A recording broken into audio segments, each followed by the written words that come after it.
Good evening, pals. Tonight, let the day loosen its hold on you for a while. Let the room grow quiet. Let your thoughts slow down and imagine that we are drifting backward through time. We are going back to ancient Greece, to a world of marble temples, moonlit shores, bronze shields, whispered prayers, and old prophecies that move through human lives like invisible threads. In that world, fate was not always loud. It did not always arrive with thunder or war. Sometimes it came softly through a sentence spoken by an oracle, through a dream at night, or through the quiet fear growing inside the heart of a king. This is the beginning of the story of Perseus, the child of Danae, grandson of Acrisius. But before the polished shield, before the winged sandals, before the sleeping Gorgon and the stone figures gathered in her cave, there was only a palace in Argos, a frightened ruler, and a prophecy that turned love into suspicion. Acrisius had power, wealth, soldiers, servants, and a throne that many men would have envied. Yet none of these things could calm the one fear he carried most deeply, the fear that his own bloodline would bring about his death. The oracle had warned him that his daughter would bear a son, and that this child, his own grandson, would one day be the cause of his end. And so, as often happens in the oldest myths, a man tried to escape destiny by controlling everything around him. He built walls, he gave orders, he mistook fear for wisdom. But fate is patient, and tonight we begin with the king who believed he could lock the future away. Part 1. The king who feared the future. Long before Perseus became a name remembered among heroes, long before poets spoke of Medusa's gaze or the winged horse born from her blood, there stood the ancient city of Argos.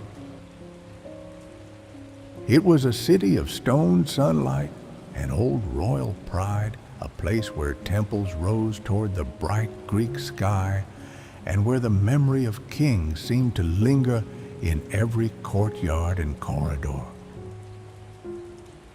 The people of Argos knew the weight of ancestry. They understood that a royal name was more than a name. It was a flame passed from one generation to the next, something guarded carefully against enemies, time, and forgetfulness.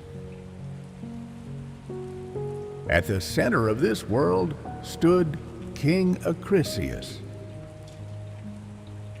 From the outside, Acrisius looked like a man who had been given everything a mortal could reasonably desire. He ruled from a palace of honor. His commands were obeyed. His household was filled with attendants, and his city recognized him as its rightful king. Yet, myths often begin in the space between what a man possesses and what he believes he lacks. Acrisius had power, but power did not make him peaceful. He had a throne, but the throne did not make him feel secure. He had a daughter, Danae, but in his mind, the future still felt unfinished. Danae was his only child. She was known for her beauty, but not in a loud or proud way. Her presence was softer than that, closer to the quiet glow of moonlight on polished stone. In the palace, where ambition and authority shaped so many conversations, Danae seemed to carry a gentler kind of grace. She did not command armies, compete for influence, or speak with the sharpness of those who spend their lives near power. She simply lived beneath her father's roof, young, beloved by many, and unaware that her own future had already begun to trouble the king. For Perseus, having a daughter was not enough. In the ancient world of kings and inheritance, he longed for a son who could carry his name forward, secure his house, and protect his throne after his death. This desire, which may have begun as a common royal concern, slowly became something darker. It settled into him day after day until the absence of a son felt less like disappointment and more like a threat. So, Perseus did what many fearful people do when uncertainty becomes too heavy to bear. He went searching for certainty. He sought an oracle. To the people of ancient Greece, an oracle was not a simple teller of fortunes. An oracle was a threshold, a place where the human world brushed against the divine. Kings, warriors, sailors, mothers, and wanderers came with questions, hoping that a voice touched by the gods might reveal what lay ahead. Yet the answers given by oracles were rarely gentle. They did not exist to comfort the heart. They revealed what mortals were often least prepared to hear. Perseus came with a question about his future. Perhaps he expected to hear whether a son would one day be born to him.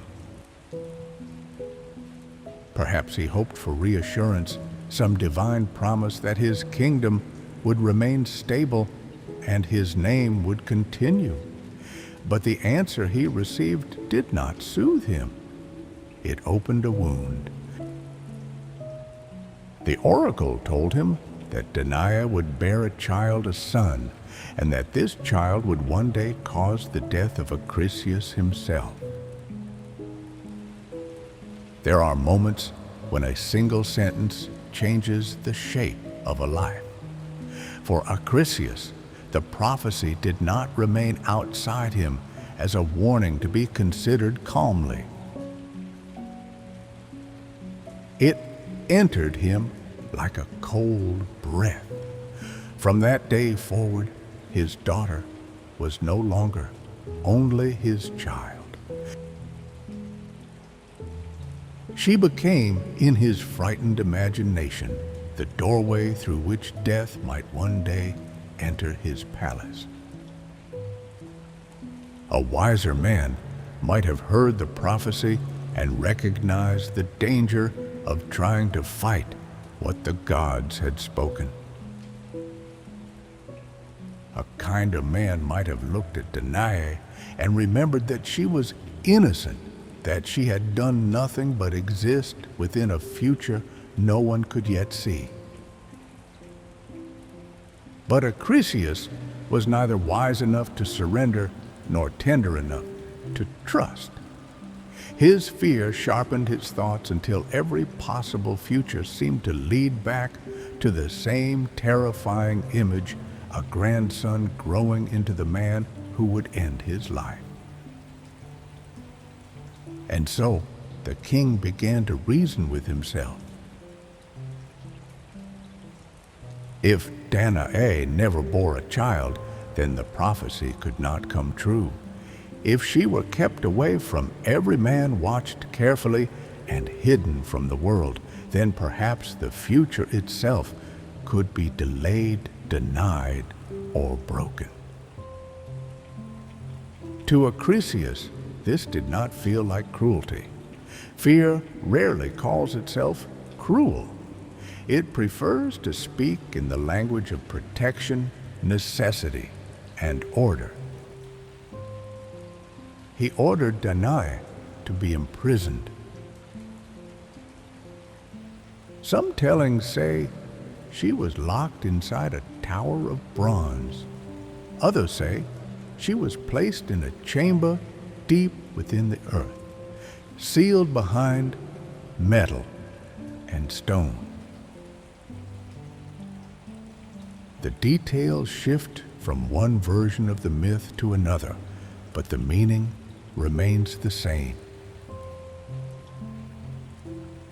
Acrisius took his living daughter, a young woman who had committed no crime, and placed her inside a space designed to remove her from life itself. Imagine that chamber quietly,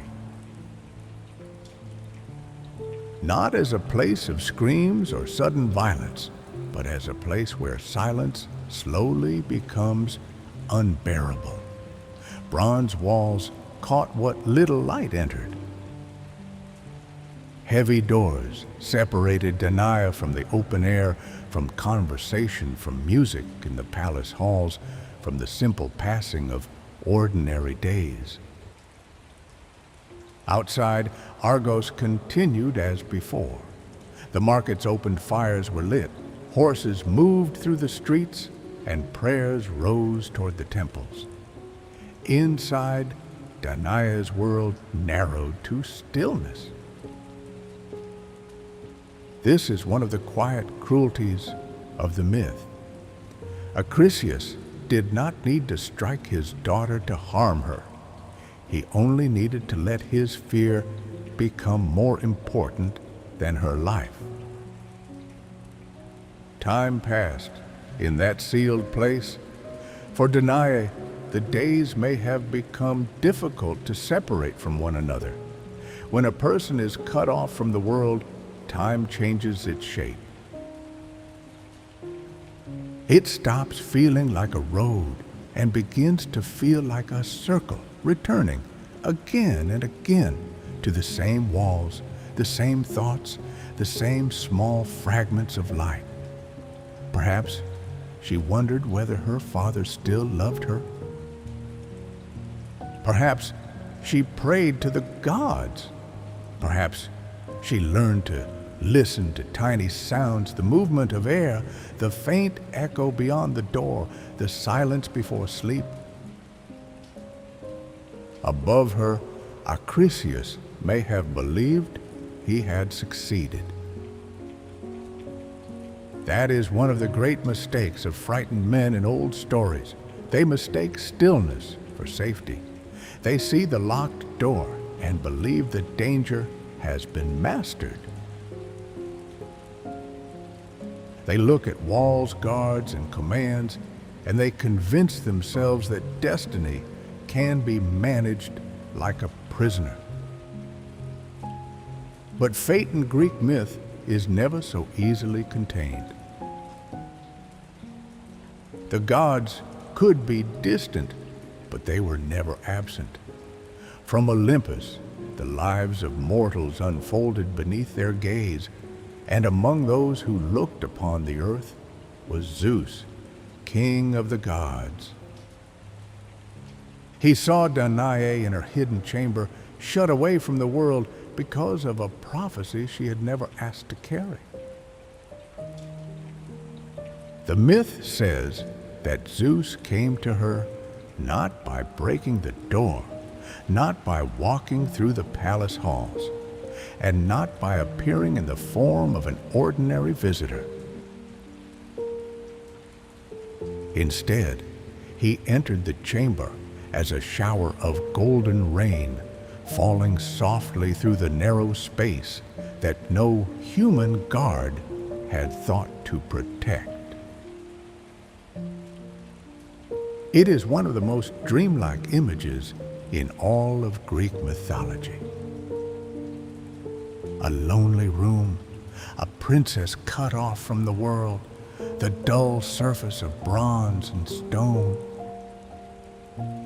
Then suddenly, light descending where no light should have been able to enter, shimmering and impossible, gentle enough to seem like a blessing, and strange enough to belong only to the realm of gods.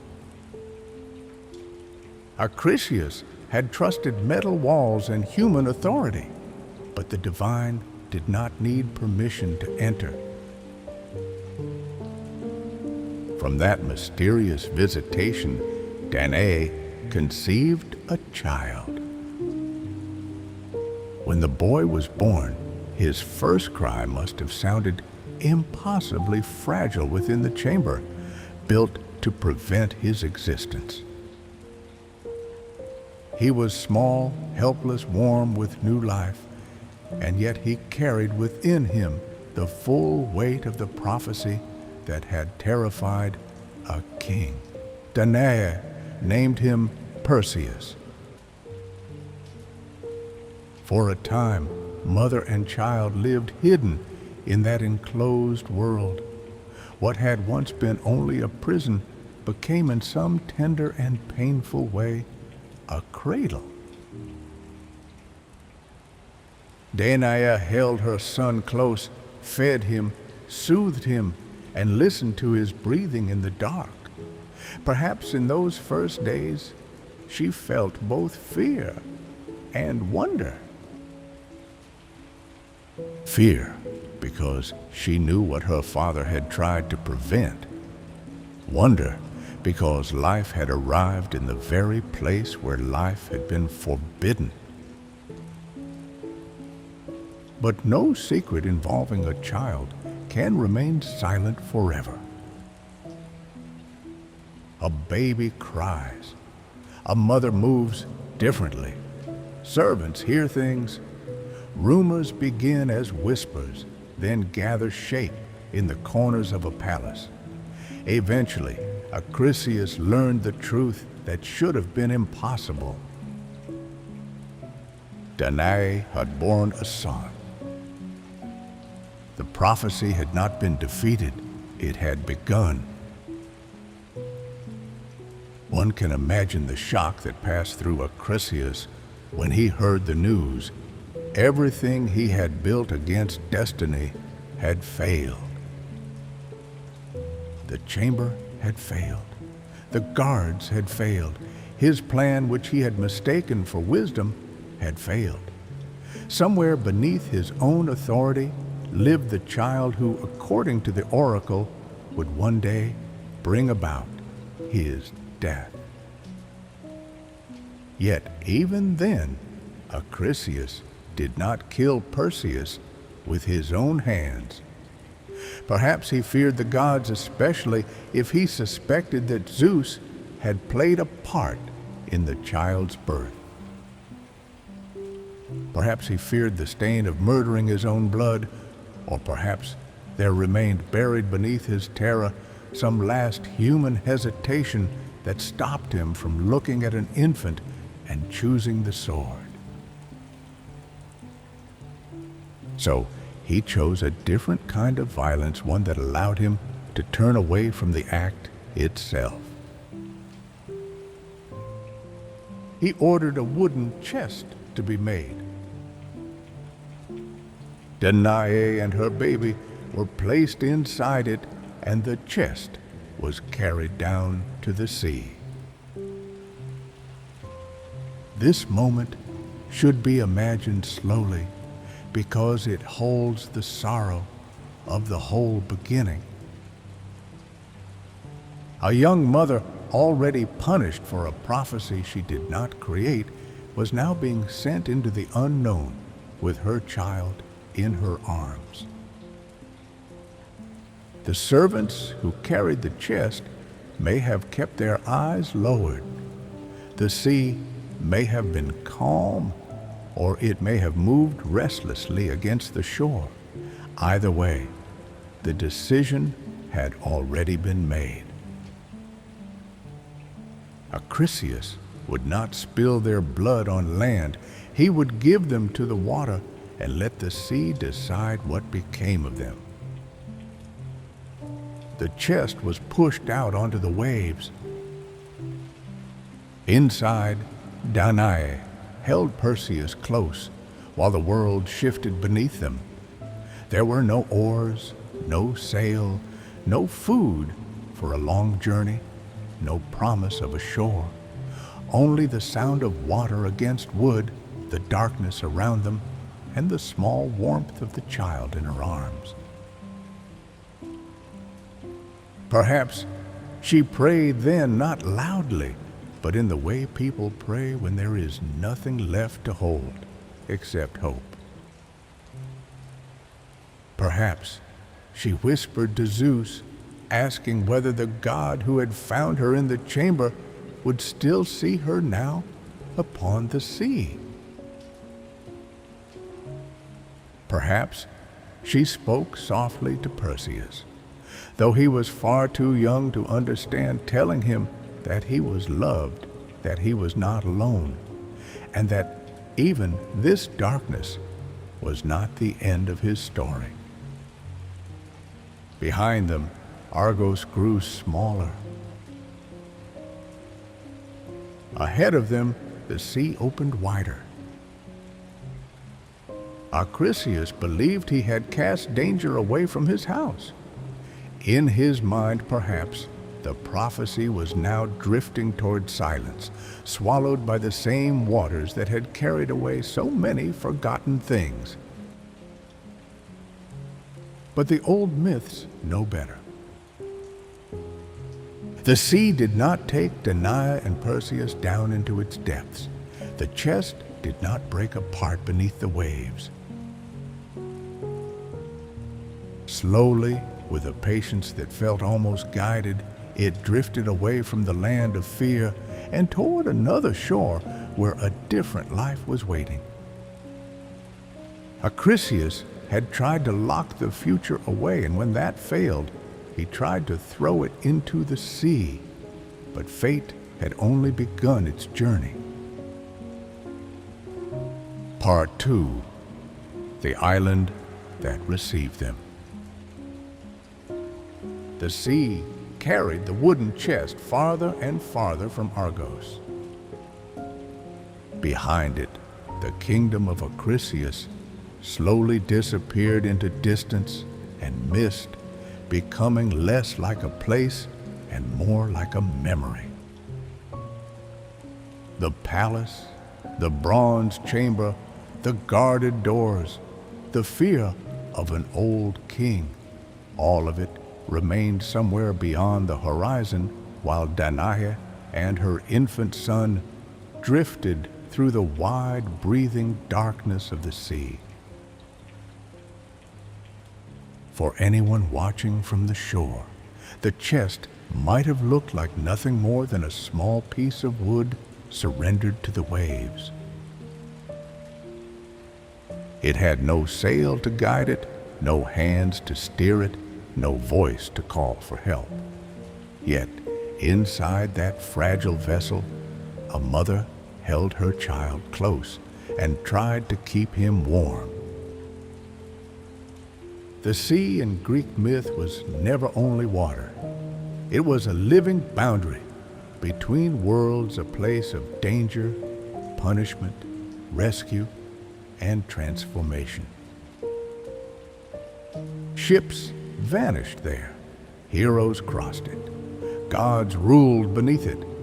And sometimes, when mortals had been cast away by those who should have protected them, the sea became the road by which fate carried them somewhere new. Danae could not know where they were going.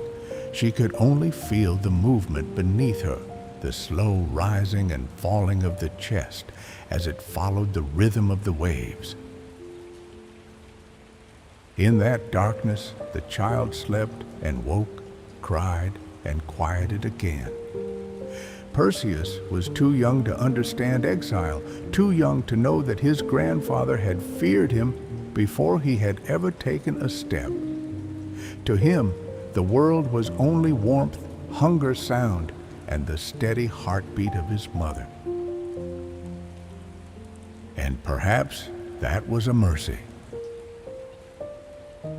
At last, after the sea had carried them beyond the reach of Perseus, the chest drifted toward the island of Seriphos. Seriphos was not a grand kingdom like Argos. It was a smaller, harsher place shaped by rock, wind, and salt. Its hills rose dry and pale beneath the sun, and its shores were beaten by the endless breath of the Aegean. Life there was simpler, but not always easy. The people knew the sea well because they had to know it. They understood its moods, its gifts, and its sudden cruelties. On that island lived a fisherman named Dictys. He was not a king, not a warrior, not a man surrounded by songs of glory. He was one of those quiet figures who appear in myths almost gently, not because they seek greatness, but because kindness places them exactly where they are needed. Dictys made his living by casting nets into the sea, reading the weather, and accepting whatever the waters chose to give him. One morning, as the story is often told, Dictys went down to the shore or out upon the water, expecting nothing more unusual than the ordinary labor of a fisherman's day. The air may have been cool. The light may have been just beginning to spread across the waves. Perhaps seabirds moved overhead, their cries fading into the open sky.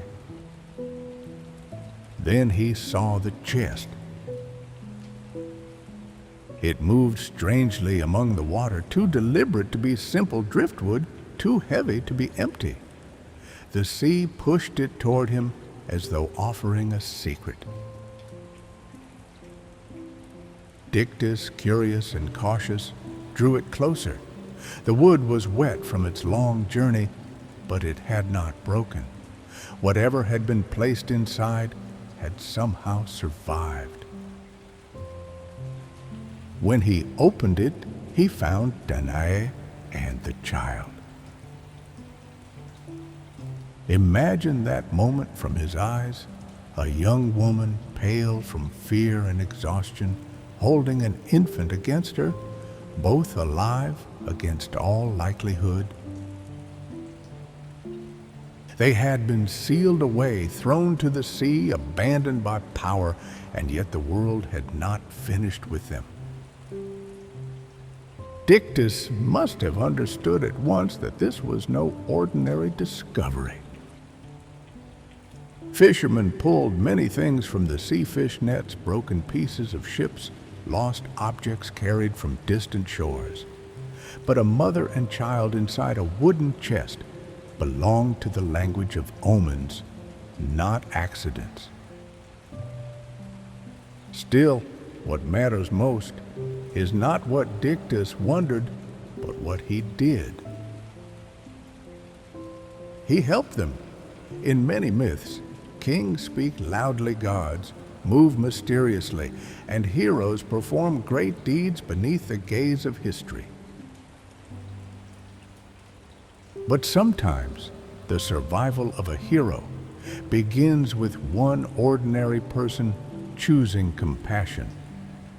Dictys did not turn away. He did not see Danae and Perseus as trouble washed onto his shore. He took them in, gave them shelter, and allowed their story to continue. For Danae, Seriphos must have felt like both rescue and exile. She was alive. Her child was alive. They had escaped the sealed chamber, the chest, and the uncertain sea. Yet everything familiar had been taken from her. She was no longer the daughter of a king living in the palace of Argos. She was a woman far from home, dependent on the mercy of strangers, carrying a child whose very existence had already frightened a ruler into cruelty. And still, life has a quiet way of beginning again. Days gathered into weeks, weeks became months. The terror of the sea slowly loosened its grip. Danae learned the shape of the island, the sound of its mornings, the names of those who lived nearby. She learned where the wind entered the house, where the light fell at different hours, and how the sea looked when storms were coming. Perseus grew. At first he was only a child in his mother's arms, but children do not remain still for long.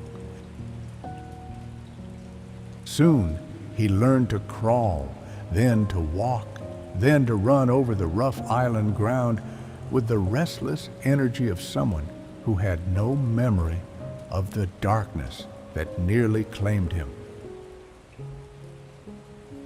The island became his first world. Its stones, its shore, its fishing nets, its gulls, its salt air, all entered him quietly and shaped the boy he would become. He did not grow up surrounded by royal luxury. There were no marble halls laid out for him, no tutors bowing because of his blood, no servants arranging the world around his comfort. His childhood was humbler than that. He grew among people who worked with their hands, who understood hunger, weather patience, and the long discipline of survival. Perhaps that was another kind of gift. A palace might have taught Perseus pride, but Seriphos taught him endurance. The sea taught him to respect forces larger than himself. Dictys taught him the quiet dignity of honest labor.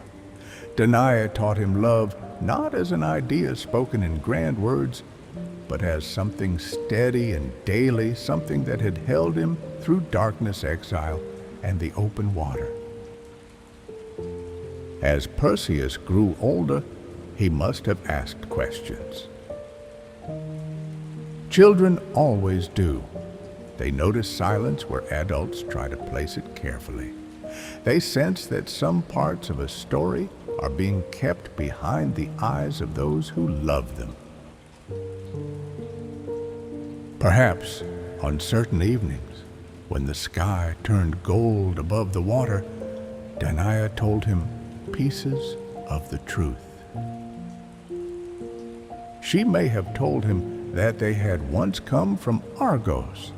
She may have spoken of a father who was a king, though not with warmth.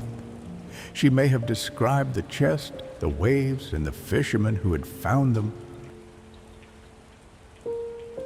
But perhaps she did not tell him everything at once.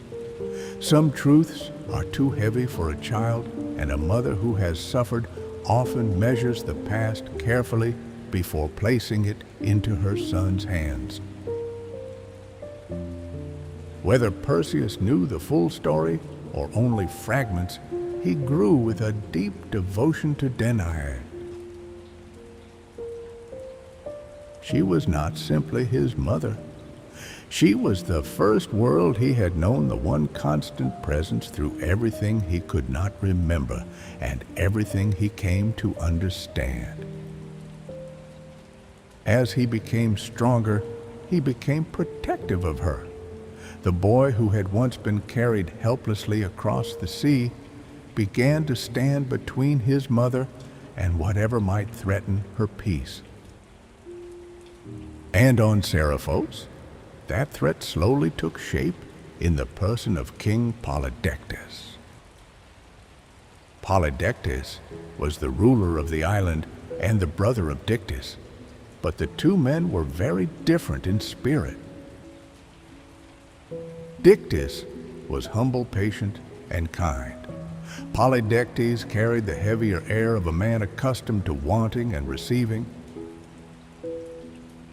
As king, he had power over Seriphos, but power often makes certain men hungry for more than land and obedience.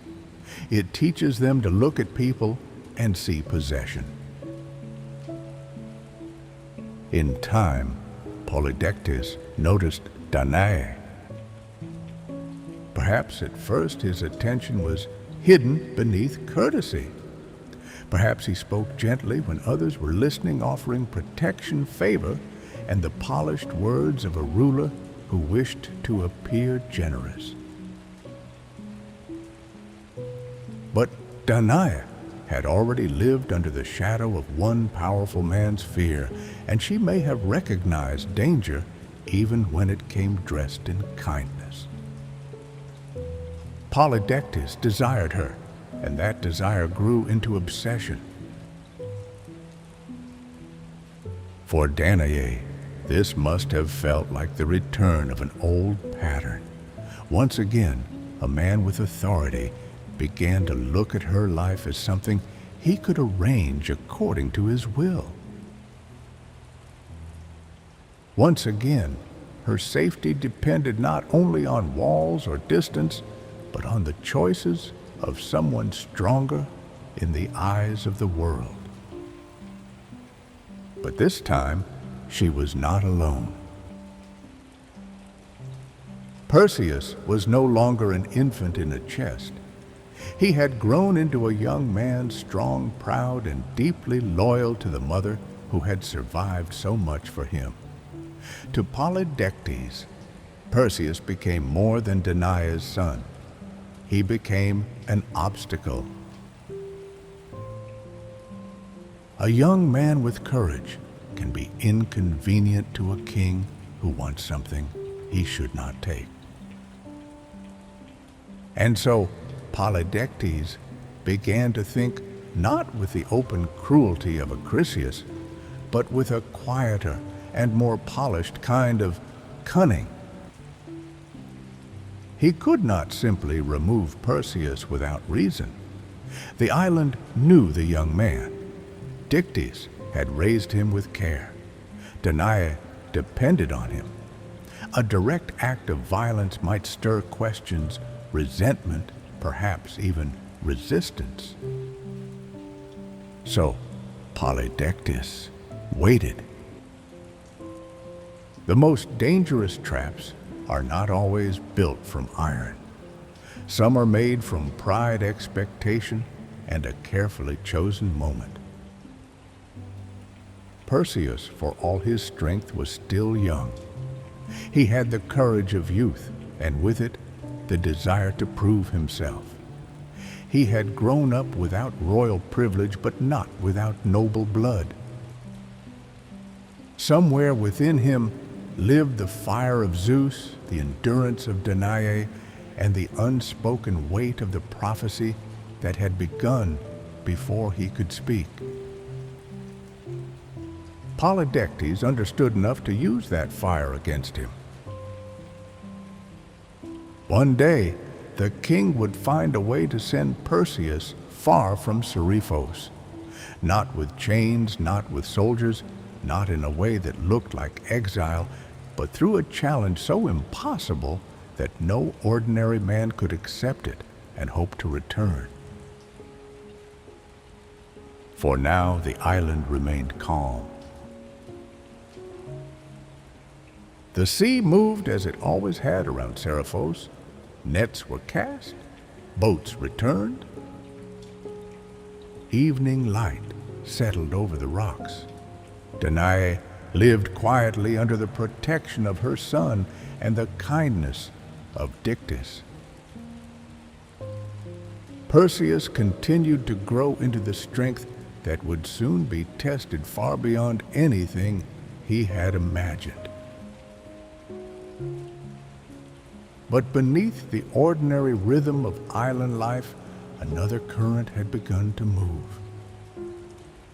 Acrisius had feared the future and tried to cast Perseus away.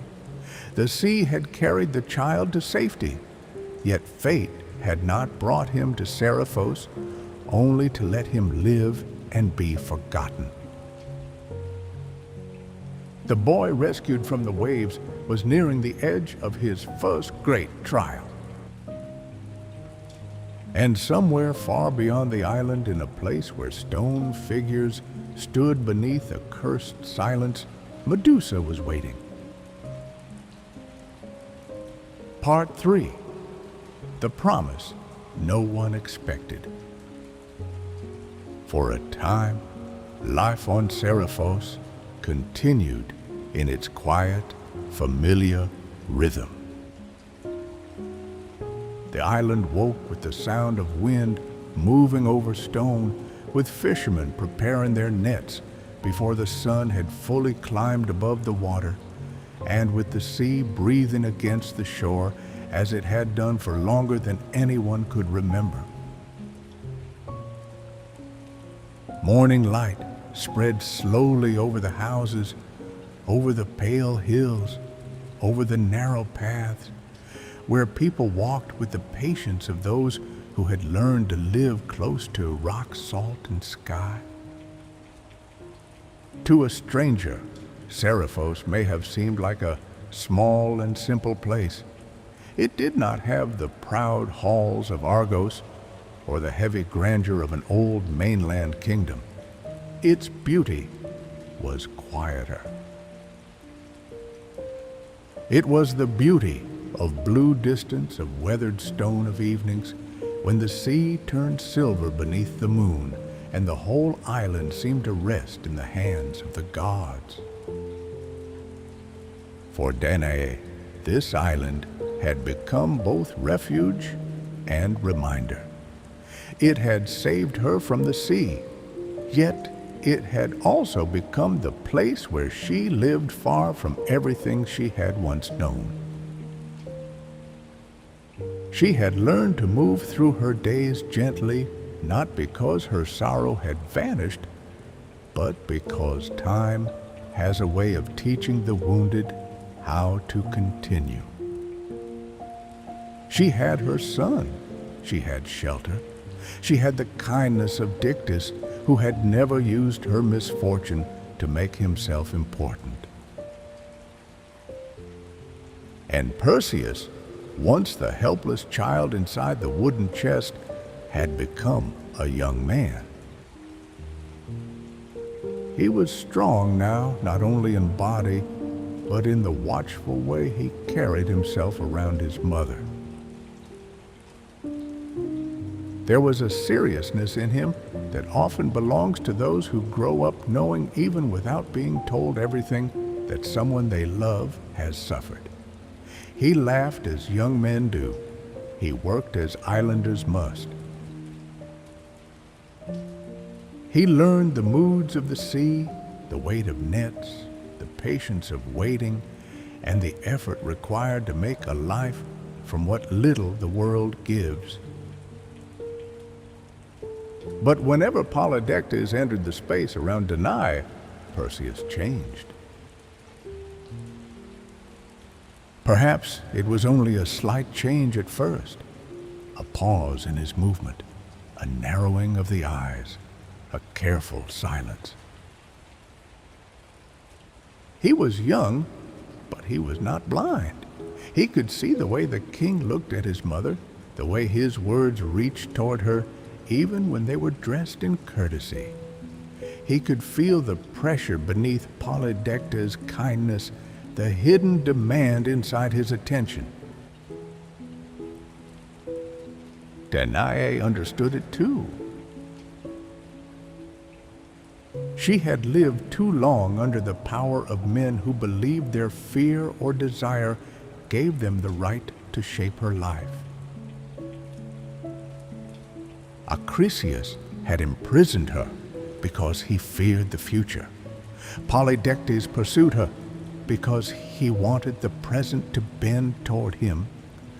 Different motives, perhaps, but to Danae, the feeling may have been painfully familiar. A powerful man had decided that her life should serve his will. Yet Perseus stood between them. This was what Polydectes could not ignore. As long as Perseus remained on Seriphos, Danae would not be entirely unprotected. Her son's devotion was quiet but firm. It did not need speeches. It showed itself in where he stood, how he watched, and the simple fact that he would not willingly let his mother be taken into another kind of prison. So Polydectes began to consider another path. He was not foolish enough to strike openly. He knew that a king's cruelty, when too visible, can turn even obedient people uneasy. Dictys was respected by many on the island, and Perseus, though not royal in his upbringing, had grown into a young man whose courage was known. To remove him by force would raise questions. To accuse him falsely might not be enough. The trap had to look like honor. It had to feel like a test, not an exile. And most importantly, it had to be shaped so that Perseus would step into it by his own pride. In ancient stories, pride is not always arrogance. Sometimes it is simply the hunger of a young heart to prove that it is worthy.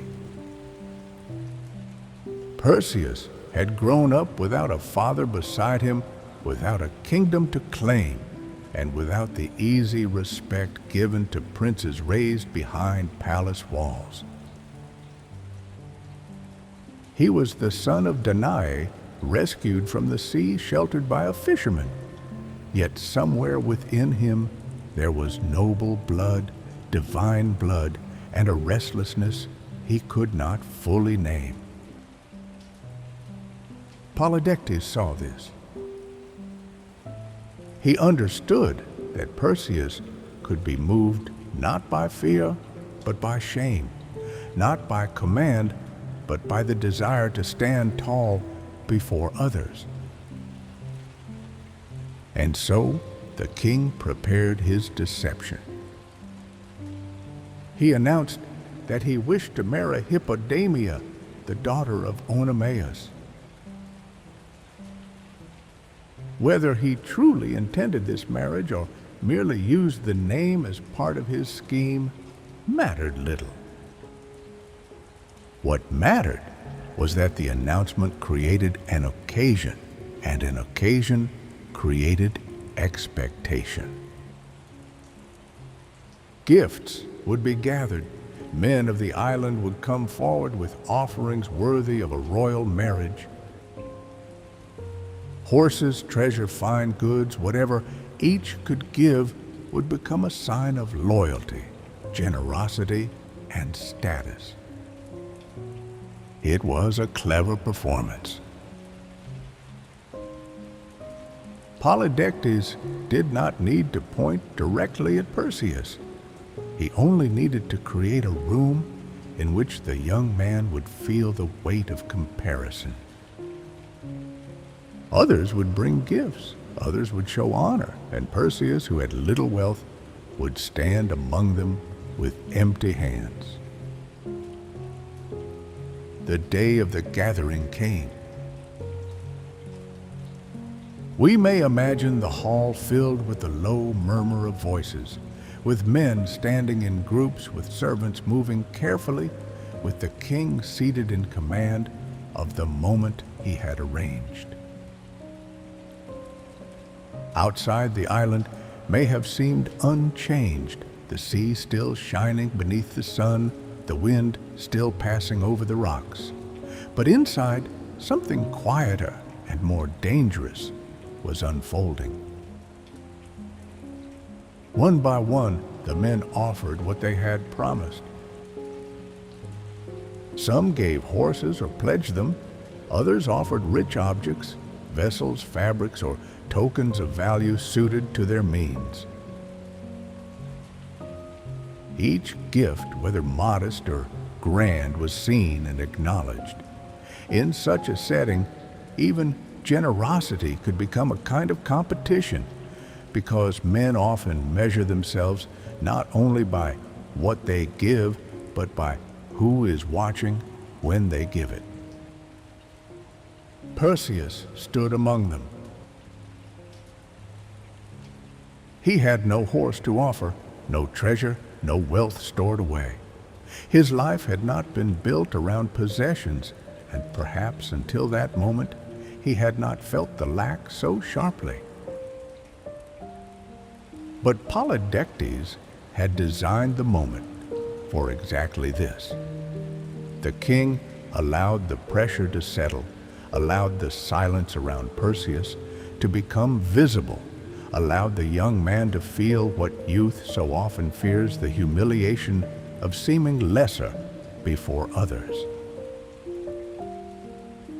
Then, with the smooth voice of someone pretending innocence, Polydectes turned toward him. What would Perseus bring? It may not have been spoken cruelly. In fact, it was probably spoken with an air of lightness, as though the question were harmless.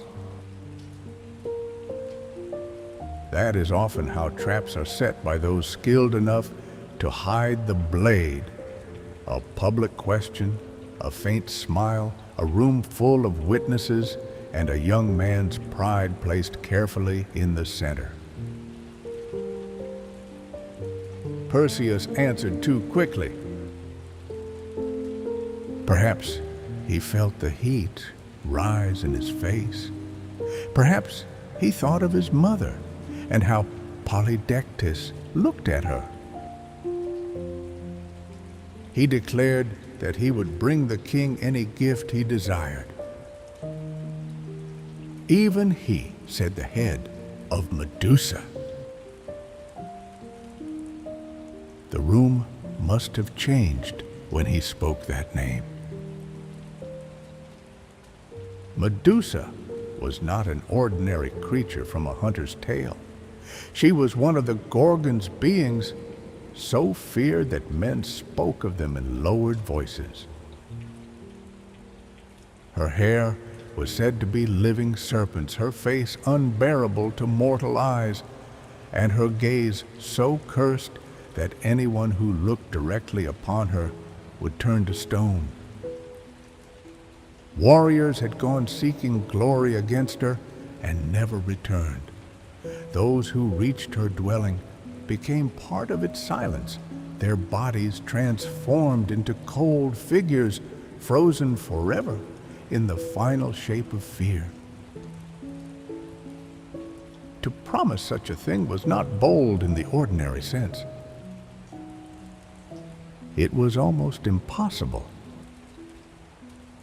But impossible was exactly what Polydectes wanted. The king accepted. Not with surprise, perhaps, but with the satisfaction of a man whose plan had ripened exactly as he hoped. If Perseus failed, he would never return, and Danae would be left without her strongest protector. If by some miracle Perseus delayed or hesitated, Polydectes could call him boastful, dishonorable, a young man whose words were larger than his courage. Either way, the trap had closed without the king needing to raise a hand. Perseus had made the promise himself. and promises in the world of myth are never small things. Once spoken aloud, they begin to gather power. They leave the mouth and enter the world. They bind the speaker not only to other people, but to the unseen forces listening beyond human walls. A foolish promise can become a road. A proud promise can become a sentence. And sometimes, without knowing it, a young man says the very words that open the door to his destiny. Only after the gathering ended did the weight of what Perseus had said fully begin to settle upon him. Medusa. Her name followed him out of the hall like a shadow. The island air may have felt colder that evening.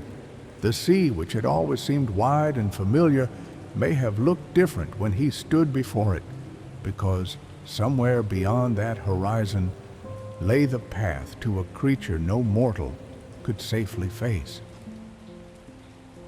He had promised more than a gift. He had promised to walk toward a place where sight itself became death.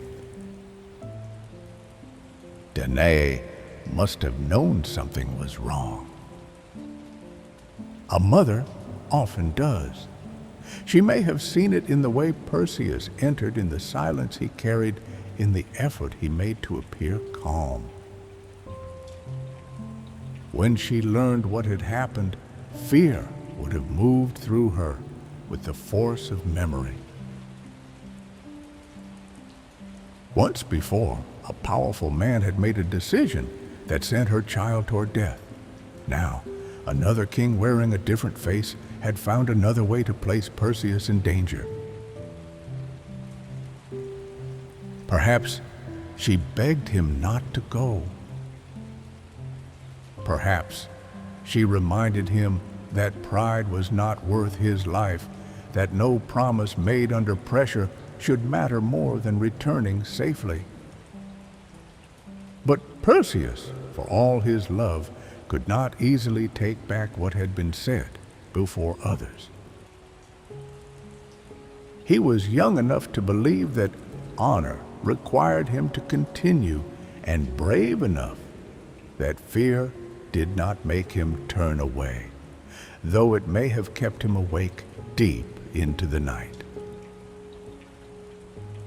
Dictys, too, may have understood the cruelty beneath the king's request. He had drawn Danae and Perseus from the sea years before, and in doing so, he had become part of their fate. Yet, he was not a god. He could not simply undo the command of Polydectes or erase the promise from the ears of those who had heard it. So, the house that had once received the mother and child from the waves grew heavy with quiet. Outside, Seriphos rested under the evening sky. Lamps were lit. The day's work ended. The sea darkened little by little, turning from blue to silver, from silver to black. Somewhere in the distance, waves broke softly against stone, as if the island itself were breathing in its sleep. But Perseus did not rest easily. He may have sat alone thinking of the stories he had heard about Medusa. He may have tried to imagine how a man could fight someone he could not look at. A sword was useless if the hand that held it turned to stone. Courage was useless if one glance ended everything. Strength, youth, and pride, the very things that had carried him through the hall, suddenly seemed small against the nature of the task ahead. And yet, beneath his fear, something else began to stir. Perseus had spent his life between shadows he did not create. His grandfather's fear had sent him into the sea before he could speak. Polydectes' desire now sought to send him toward death. Again and again, powerful men had tried to decide where his life should go. But this time, Perseus would not be carried helplessly in a chest. This time, he would walk. He did not yet know how. He did not know where Medusa lived, how to reach her, or how to survive her gaze. He did not know that the gods themselves had already begun to watch him more closely. He did not know that help would come from places no ordinary traveler could find. All he knew was that the promise had been made. And somewhere beyond the sleeping island, beyond the dark water, beyond the lands known to common men, Medusa waited in her cursed silence. By morning, Perseus would no longer be only the rescued child of Danae. He would become a traveler at the edge of legend. Part 4. The Woman Behind the Curse.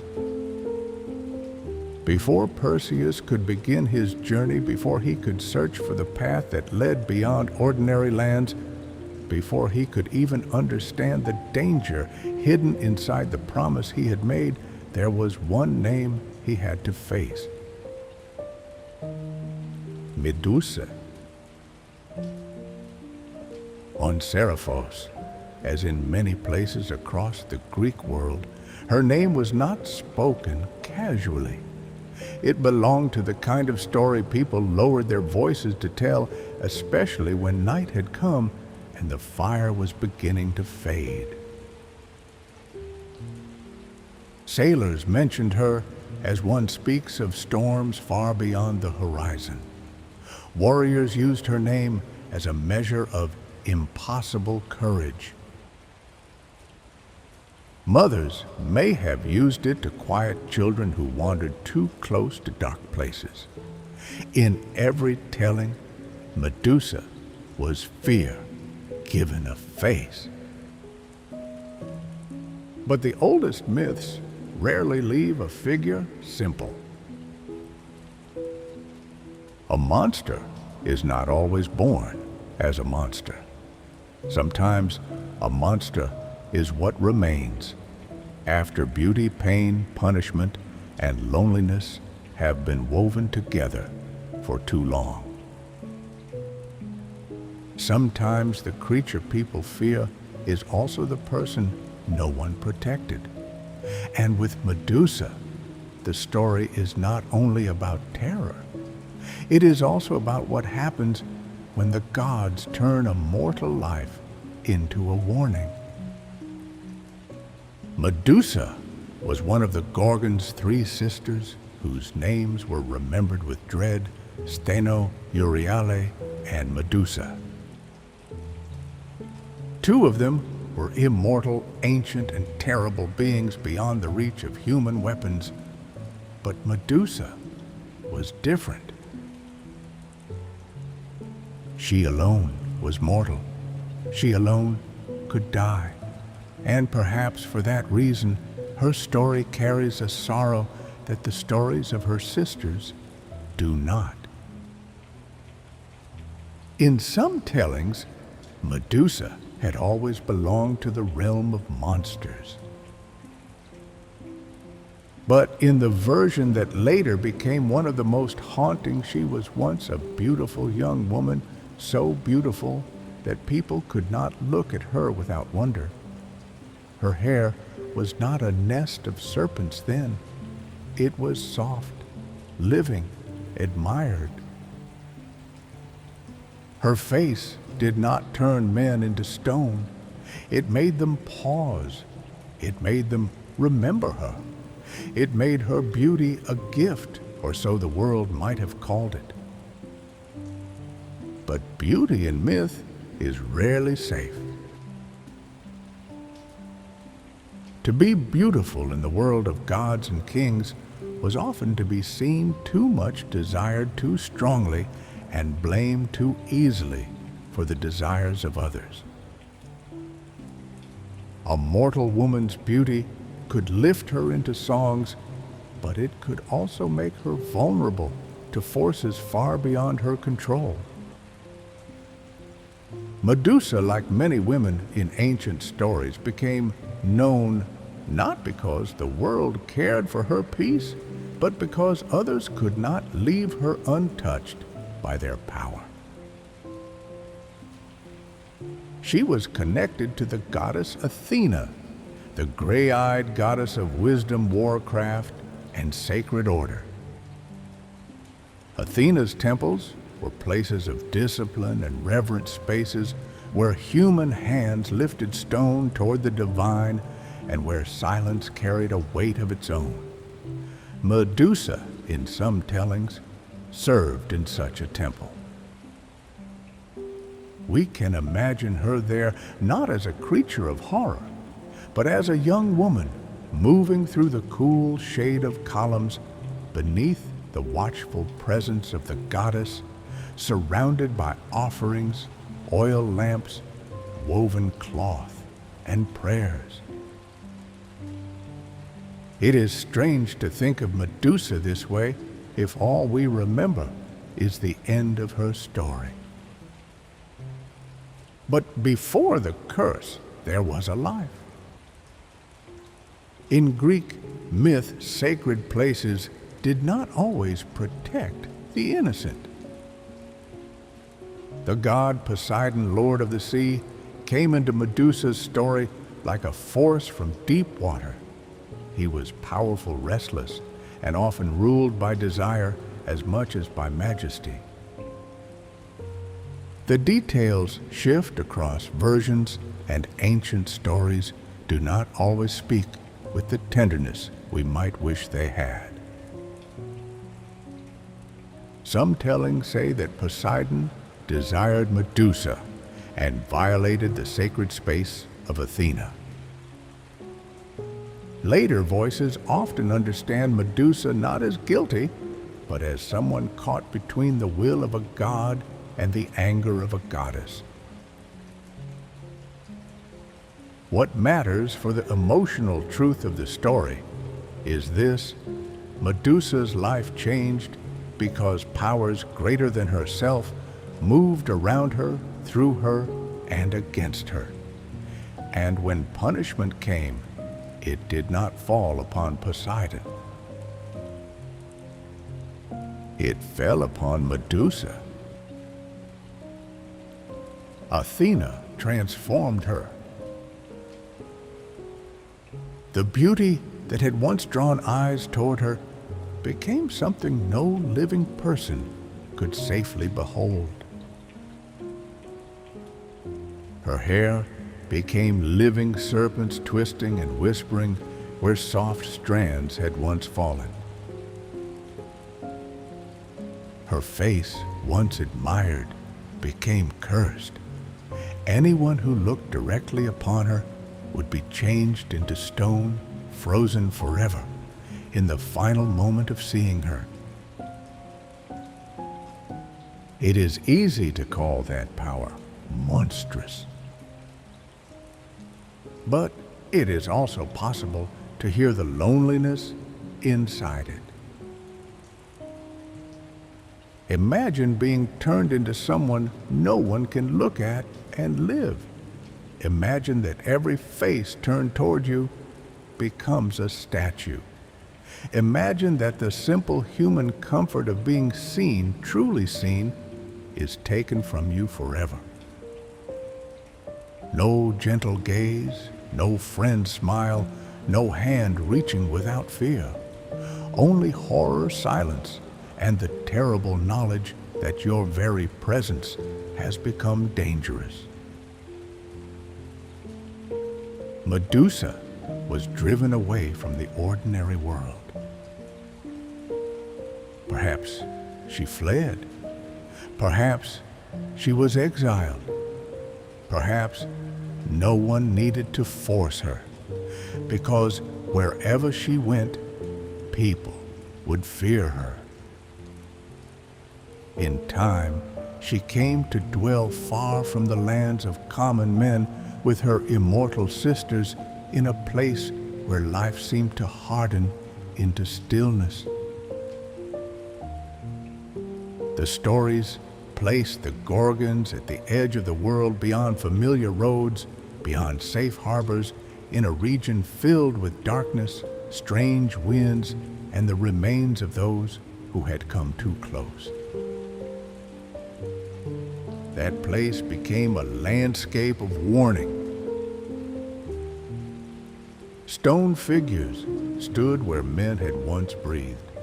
Some may have been warriors who came seeking glory. Some may have been hunters who believed the stories were exaggerated. Some may have been lost travelers, unfortunate enough to raise their eyes at the wrong moment. Each statue carried the final shape of a human life interrupted. A hand lifted in defense, a mouth half open, a body twisted as if about to turn and run, fear preserved forever in stone. And somewhere among them lived Medusa.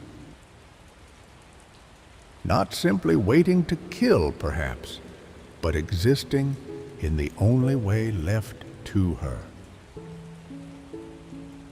This is why the story of Perseus and Medusa becomes more powerful when we do not rush toward the sword. If Medusa is only a monster, then her death is only a victory. But if Medusa was once a woman, if she was once admired, wounded, transformed, and hidden away, then the moment Perseus reaches her becomes something far more complicated. It becomes the meeting of two victims of fate. Perseus had been thrown into the sea because his grandfather feared a prophecy. Medusa had been cast into horror because the divine world had turned her body into punishment. Neither of them began as the author of their own suffering. Both were shaped by forces older, stronger, and colder than themselves. Yet the path of myth would bring one to the other, and only one could continue beyond that meeting. For Perseus, Medusa was the impossible task that might save his mother from Polydectes. For Medusa, Perseus would become the end of a long and lonely curse. But he did not know that yet. On Seriphos, the young man may have heard only the outer layer of the tale, the serpents, the stone, gaze the cave of death. Those details alone were enough to trouble his sleep. He could picture the danger, but not the sorrow. He could imagine the monster, but not the woman hidden beneath the name. And perhaps that is how many stories begin, with someone hearing only enough to be afraid. As the night after his promise deepened, Perseus must have sat with questions no one on the island could answer. Where did Medusa live? How could he reach her? What kind of weapon could help him against a face he could not look upon? And even if he found her, how could any mortal return alive from a place where so many others had already become silent stone? There was no ordinary solution. No boat from Seriphos could simply carry him to the Gorgons. No common sword could protect him from Medusa's gaze. No strength of arm, no courage of heart, no youthful pride would be enough. The task was not merely difficult, it belonged to the border between the human and the divine. And because of that, human help would not be enough. In the quiet spaces above the mortal world, the gods had already begun to notice him. Perhaps they had been watching from the beginning, from the sealed chamber where golden light fell upon Danae, from the wooden chest drifting over the sea, from the shore where Dictys opened it and found mother and child alive. Perhaps Perseus had never been as alone as he believed. In Greek myth, the gods are often silent until the moment when silence is no longer enough.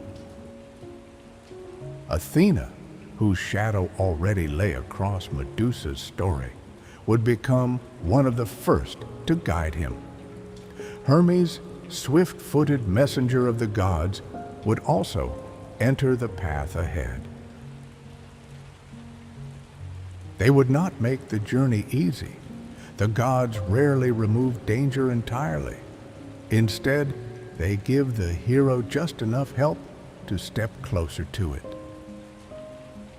But before the weapons, before the polished shield, before the sandals that could lift a man into the air, Perseus had to stand at the edge of his own fear. This is the quiet part of every heroic story that is easy to overlook. There is always a night before the journey.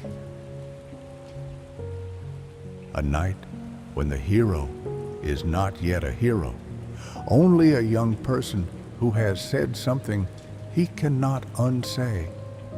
A night when the world still looks familiar but no longer feels safe.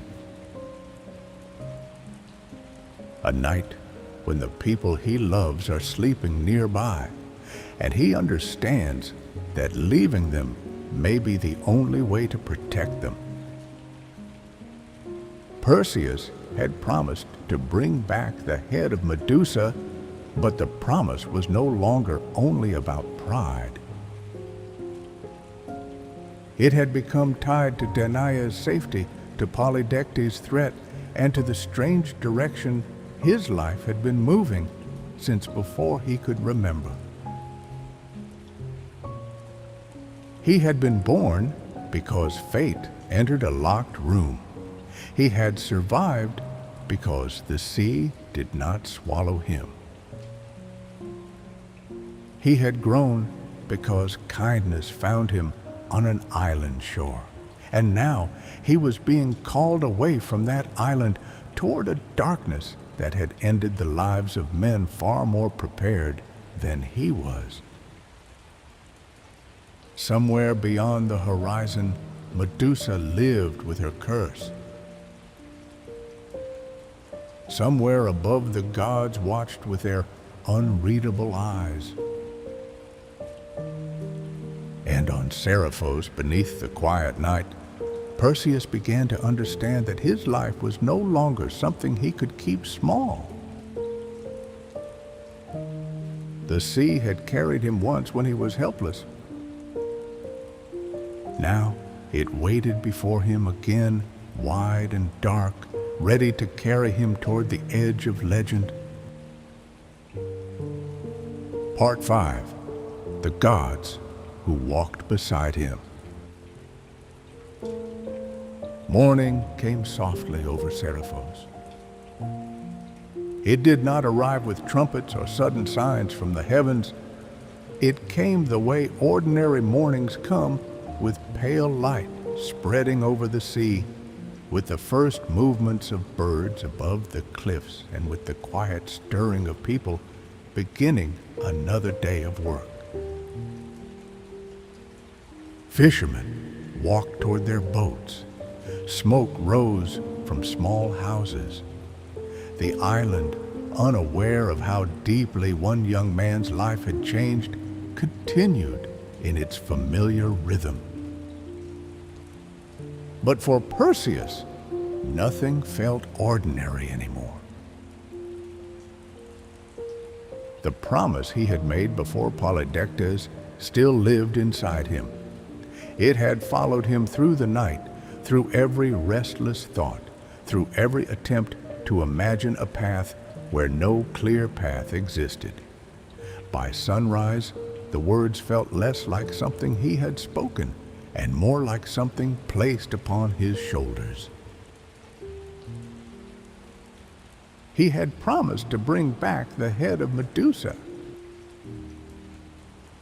And no matter how impossible that sounded, he knew he could not simply pretend the promise had never left his mouth. Danae watched him that morning with the quiet grief of someone who already understood what was coming. She had seen enough cruelty in her life to recognize its shape even when others tried to disguise it as honor. Polydectes had not asked for Medusa's head because he desired such a gift. He had asked because he wanted Perseus gone. The task was designed not as a journey, but as a disappearance. Yet Danae also knew her son. She knew that if Perseus believed her safety depended on his courage, he would not remain. He had grown from the child she once held in darkness into a young man whose love had become a kind of shield around her, and now that shield was being drawn away from her by the very danger it wished to stop. Perhaps their farewell was not loud. The deepest farewells rarely are. Maybe Danae placed her hands on his face and tried for a moment to see both the man before her and the infant she had once held inside the wooden chest. Maybe she wanted to tell him not to go, yet knew that fear had already stolen too many choices from their family. Acrisius had acted from fear and cast them into the sea. Polydectes had acted from desire and pushed Perseus toward death. Danae may have felt that if she tried to hold her son back with terror, she would become another wall around him. So perhaps she only asked him to remember who he was. Not the boast made in a king's hall, not the impossible gift demanded by Polydectes, not even the shadow of the prophecy that had followed him since birth. He was her son. He was the child who had survived the sea. He was loved before he was feared, and loved before he was called a hero. Perseus carried those words with him as he left. He did not yet have a map. He did not know the road to the Gorgons. He did not know how far he would have to travel, or whether the lands he sought belonged fully to the human world at all. The stories of Medusa placed her far away beyond the paths of ordinary men in a region where the air itself seemed touched by endings. A young man could not simply ask directions in the market and walk there by sunset. Still, he began. The first steps of a great journey are often strangely plain. No one who sees them from the outside can know what they will become. A person walks away from a house down a familiar path, past stones and doors and faces they have known for years. The sky looks the same, the earth feels the same, beneath the feet. Yet something has already changed beyond repair, because the person walking is no longer moving through an ordinary day. He is moving toward destiny. Perseus went down toward the shore where the sea opened before him like a memory. The same sea that had carried him as a baby now lay ahead of him again. Once he had crossed it without knowledge, enclosed in darkness, kept alive by his mother's arms and by forces he could not name. Now he stood before it, awake, grown, and afraid in a way he could understand. The water shimmered in the morning light, beautiful and indifferent, as if it had carried thousands of stories and would carry thousands more after his own had ended. It was there near the edge of the sea that the mortal path began to meet the divine. The first sign may have been a change in the air. Not a storm, not thunder, not the kind of sign that sends people running indoors. More like a sudden clarity, as though the world had become sharper around him. The sound of the waves drew back into quiet. The wind seemed to pause among the rocks. Even the sunlight appeared to gather itself, waiting. Then Hermes came. The messenger of the gods did not need to arrive like a king. He was swifter than thought, lighter than wind, a god of roads, thresholds, travelers, and messages that cross impossible distances. In art and memory, he is often imagined with winged sandals and a traveler's hat, moving easily between Olympus' earth and the shadowed regions below.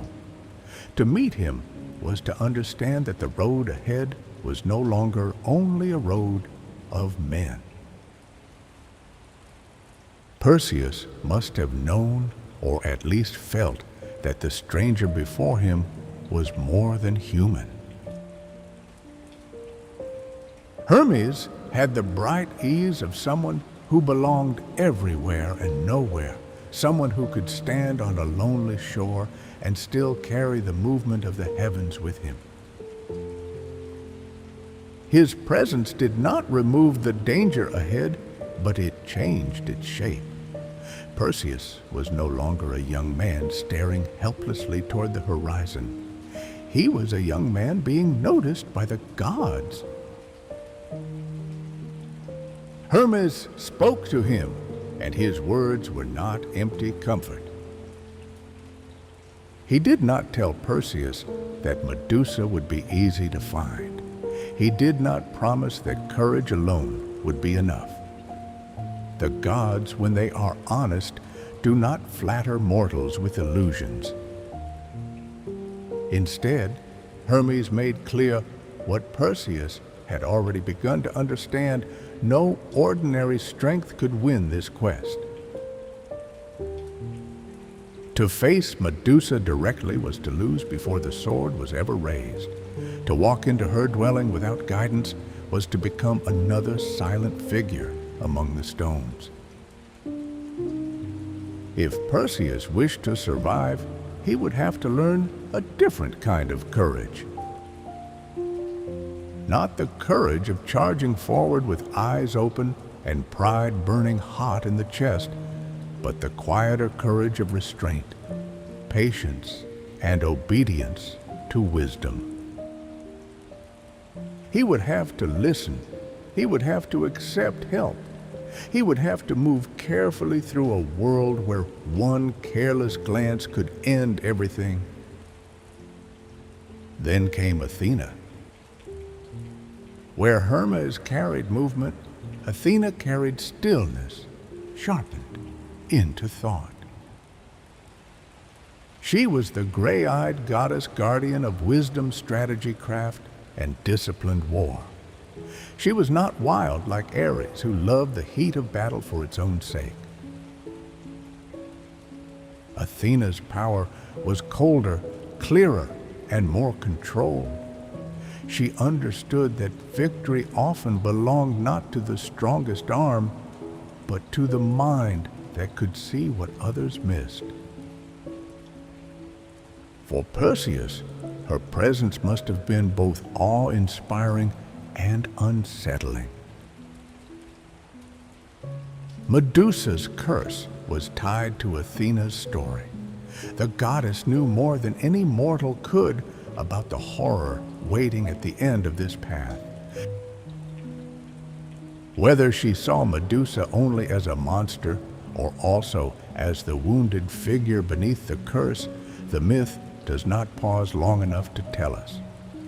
But she came to Perseus because his task required her kind of wisdom. Athena brought him a shield. Not an ordinary shield scarred by battle and made only to stop a spear, but a surface polished until it shone like still water beneath moonlight. Its brightness held the world as a reflection. A face could appear in it. A shape could be followed in it. A danger could be seen without being looked upon directly. This was the first true lesson of the quest. Perseus could not defeat Medusa by meeting her gaze. He would have to approach her through an image, through a reflection, through a vision, softened by distance. The shield would become his eye, where his own eyes would betray him. Athena placed this wisdom into his hands. Hermes gave him a blade keen and divine, strong enough for the task ahead. Yet, even then, the sword alone was not the answer. A weapon may finish a quest, but it rarely teaches a hero how to reach the moment when it can be used. Perseus still needed the path. He needed tools no mortal craftsman could offer. He needed to find beings who lived at the edge of knowledge, creatures old enough to know where the hidden ones could be found. Hermes and Athena told him of the gray egg. They were three ancient sisters, gray from birth, strange and watchful, dwelling far away from the gentle centers of the world. They were connected to the Gorgons, and in their keeping was a kind of knowledge that Perseus needed. Some said they shared a single eye and a single tooth, among them passing them from hand to hand. They saw not as mortals saw. They belonged to a region of myth where age, prophecy, and fear seemed to fold into one another. To reach Medusa, Perseus would first have to find them. And through them, he would discover the way to the nymphs, who guarded gifts necessary for his survival sandals that could lift him over the earth, a cap that could hide him from sight, and a special pouch strong enough to hold what no ordinary bag could carry. Only then would he be ready to approach the Gorgons. Perseus listened. It must have been overwhelming to hear his future described in such strange steps. He had begun the morning with no path at all, and now the path had opened into a sequence of impossible places. First, the gray, then the hidden nymphs then the gifts, then the far dwelling of Medusa. Each answer gave him direction, but each direction led deeper into the unknown. Still, direction itself can be a comfort. Fear is often heaviest when it has no shape. Once the first road appears, even a dangerous road, the heart can begin to move. Perseus could not yet imagine surviving the end of the journey, but he could imagine taking the next step. And sometimes for mortals, that is all the gods allow. The meeting did not last long. Divine encounters in myth often arrive like moments of weather. They change the air, alter the course of a life, and then pass, leaving the mortal to continue beneath the weight of what has been given. Hermes and Athena would guide him, but they would not live the journey for him. Their gifts did not make him safe. They made survival possible, which is a very different thing. When Perseus was alone again, the shore seemed both familiar and changed. The sea still moved before him. The rocks still held the warmth of morning. Somewhere behind him was the house where Danae waited, carrying the worry only a mother can carry. Somewhere ahead were the gray sisters, the hidden nymphs, and the cursed silence of Medusa's dwelling. He looked down at the shield in his hands. In its polished surface, he may have seen his own face young, but altered by the knowledge of what lay ahead. He was not yet the hero songs would remember. He was still uncertain, still afraid, still beginning. But the boy once carried helplessly by the waves had now been given the tools to walk toward a fate even kings and warriors would have feared. And so Perseus left the shore of Seriphos.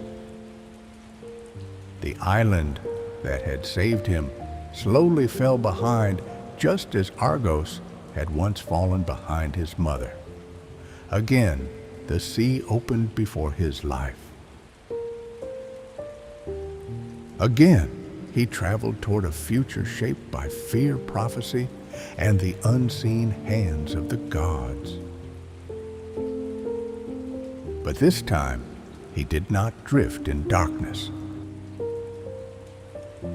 This time, he carried a shield bright enough to hold the world without looking at it directly. And somewhere far away, 3 ancient sisters waited with the knowledge he needed, passing one eye between them in the dimness at the edge of the world. Part 6. The 3 Sisters at the Edge of the World. Perseus traveled farther than he had ever traveled before. The island of Seriphos, with its dry hills, quiet houses, and familiar shore faded behind him until it became less a place than a memory he carried in his chest. Somewhere behind that memory was Danae, waiting with the kind of patience that is never truly peaceful. Somewhere behind her was Polydectes, watching the days pass and perhaps believing that the young man he had sent away would never return. But Perseus did not allow his thoughts to remain there for too long.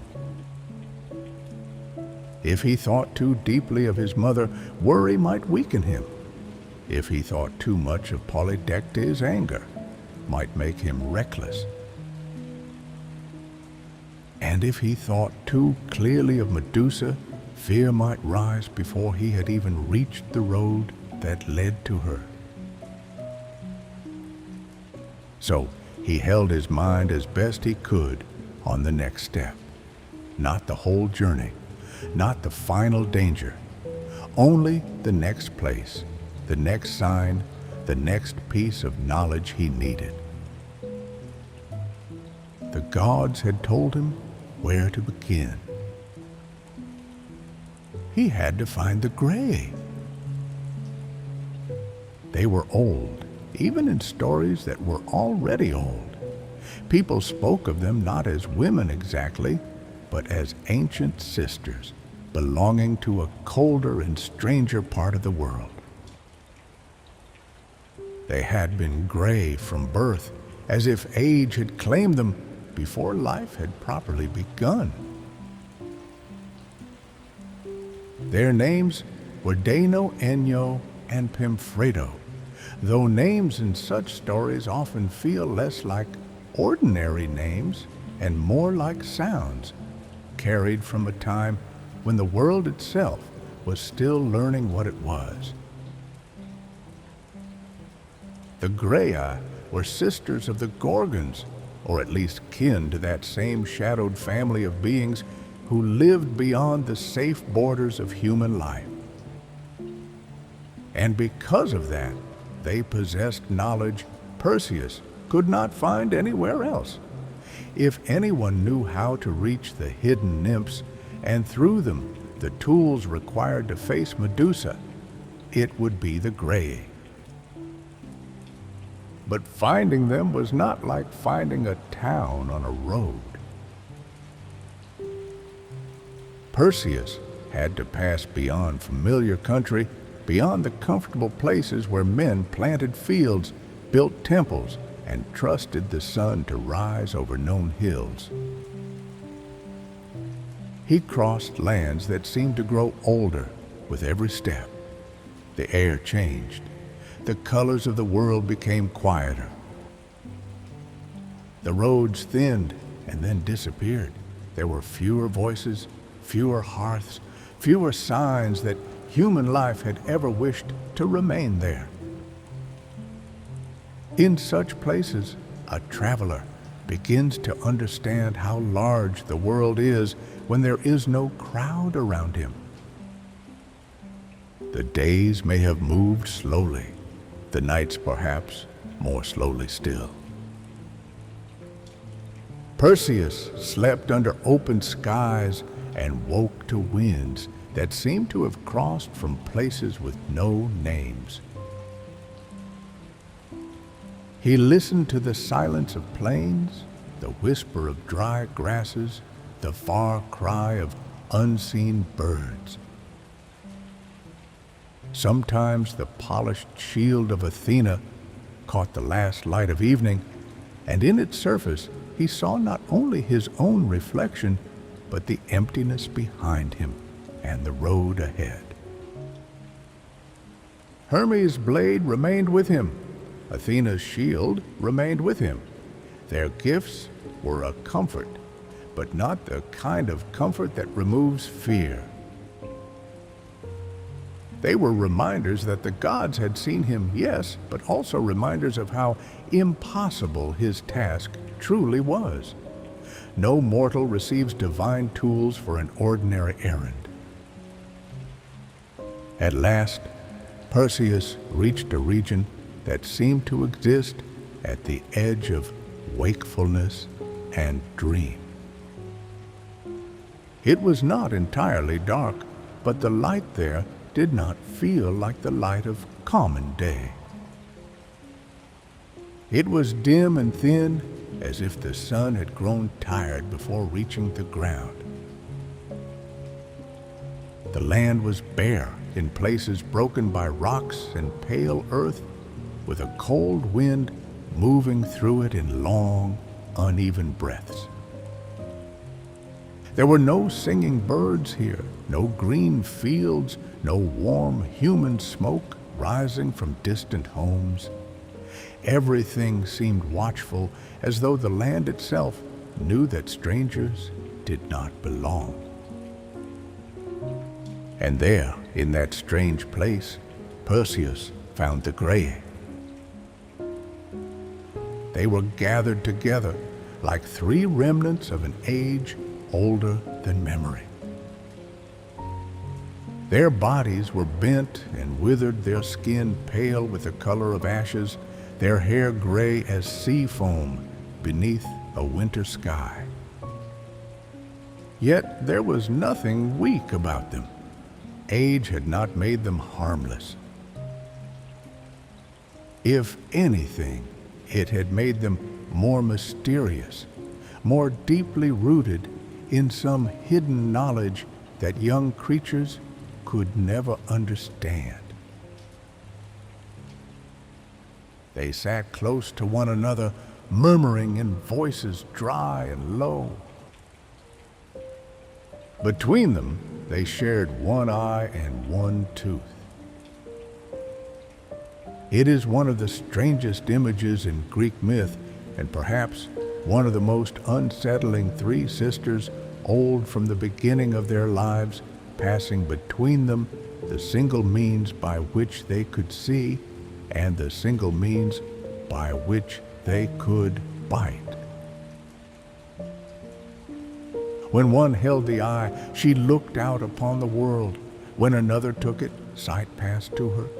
The others waited in darkness until the eye came back into their hands. Perseus watched them carefully. He had learned already that this journey would not be won by strength alone. The shield in his hands had taught him the value of looking indirectly. The gods' instructions had taught him the importance of patience. Now, before the Graeae, he understood that he had come not to fight, but to bargain with beings who were older, stranger, and perhaps more dangerous than they first appeared. If he stepped forward openly and asked for the way, they might refuse him. If he threatened them too soon, they might hide what he needed. And if he made one careless sound at the wrong moment, they might know he was there before he had any advantage at all. So Perseus waited. The sisters continued to pass the eye from one hand to another. Their movements were slow, but not careless. Their fingers knew the path between them from centuries of habit. One sister looked out, muttered something to the others, then lifted the eye and reached toward the next. For a brief instant, the eye belonged to no one. That was the moment Perseus needed. He moved quickly, but not wildly. His hand reached into the space between. He moved quickly, but not wildly. His hand reached into the space between. In the same motion, he stepped back, holding in his grasp the strange and precious thing upon which all three depended. The Graeae cried out. Their voices changed at once from murmuring to alarm. They reached toward one another, searching with hands that found only empty air. Without the eye, they were blind. Without the tooth, they were less whole. Their ancient confidence broke into confusion, and for the first time since Perseus had arrived, the old sisters sounded afraid. It would have been easy in another kind of story to make this moment cruel or triumphant. But Perseus did not come to torment them. He came because he had no other path. He stood before the sisters with their eye in his keeping, and he asked for what he needed. He asked them to tell him where to find the nymphs who guarded the gifts required for his quest. At first, the Gray resisted. They were not creatures who surrendered knowledge easily. Knowledge was power, especially at the edge of the world, and they knew that Perseus was no ordinary wanderer if the gods had sent him this far. Perhaps they guessed his purpose. Perhaps they understood that anyone seeking the nymphs was moving sooner or later toward their sisters, the Gorgons. To reveal the path was to take part in a chain of events that might end in blood silence and loss. So they pleaded, they argued, they demanded that he return what he had taken. But Perseus held firm.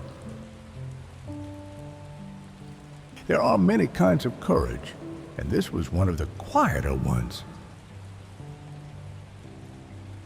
He did not raise his voice like a warrior on a battlefield. He did not boast of what he would do. He simply stood in that dim region with the eye of the Graea in his hand and refused to give back their sight until they gave him the truth. Perhaps he felt uneasy. Perhaps some part of him understood that he was forcing knowledge from beings who, strange as they were, had not been the ones to send him into danger. But the road of a hero in myth is rarely clean. Every step costs something. Every victory leaves a shadow. Perseus had been pushed into this quest by the cruelty of Polydectes.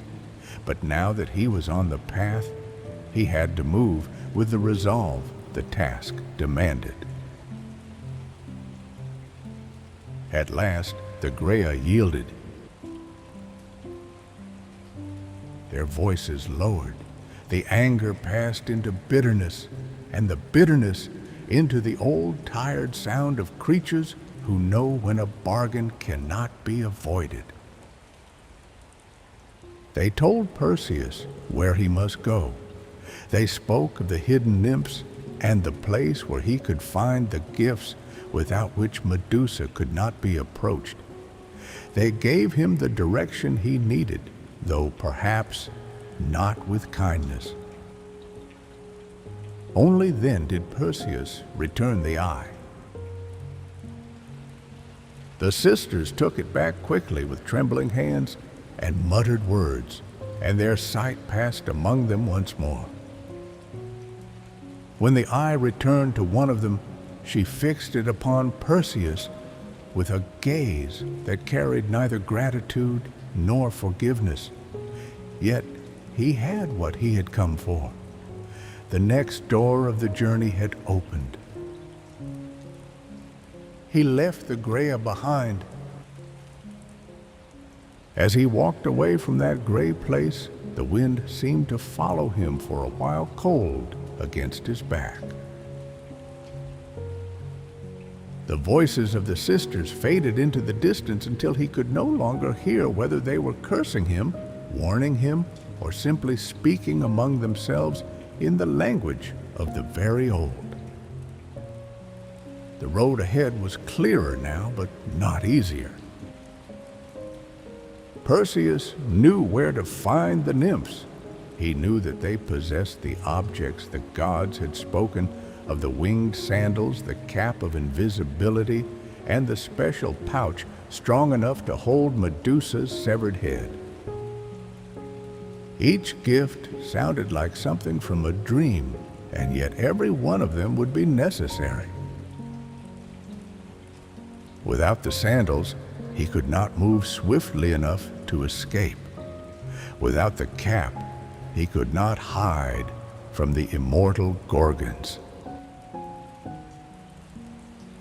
Without the pouch, he could not carry the terrible object he had promised to bring home.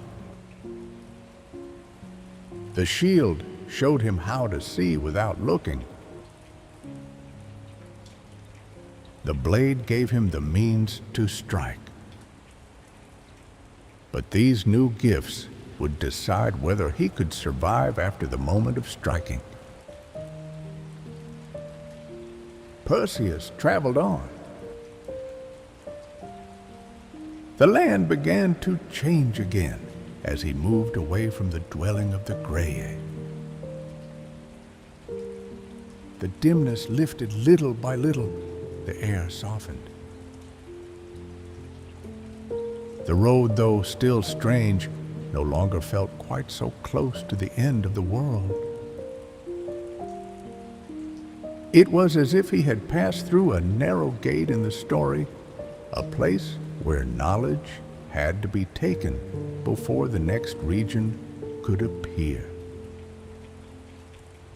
Behind him were the Gray Sisters, sharing once more the single eye that had guarded their secret.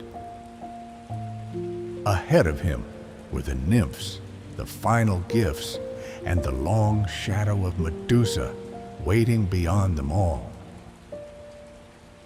And somewhere in the distance, perhaps farther than any mortal map could measure, the silent statues around the Gorgon's cave remained beneath their curse, waiting for the young man who had not yet learned what it would cost to reach them. Part 7.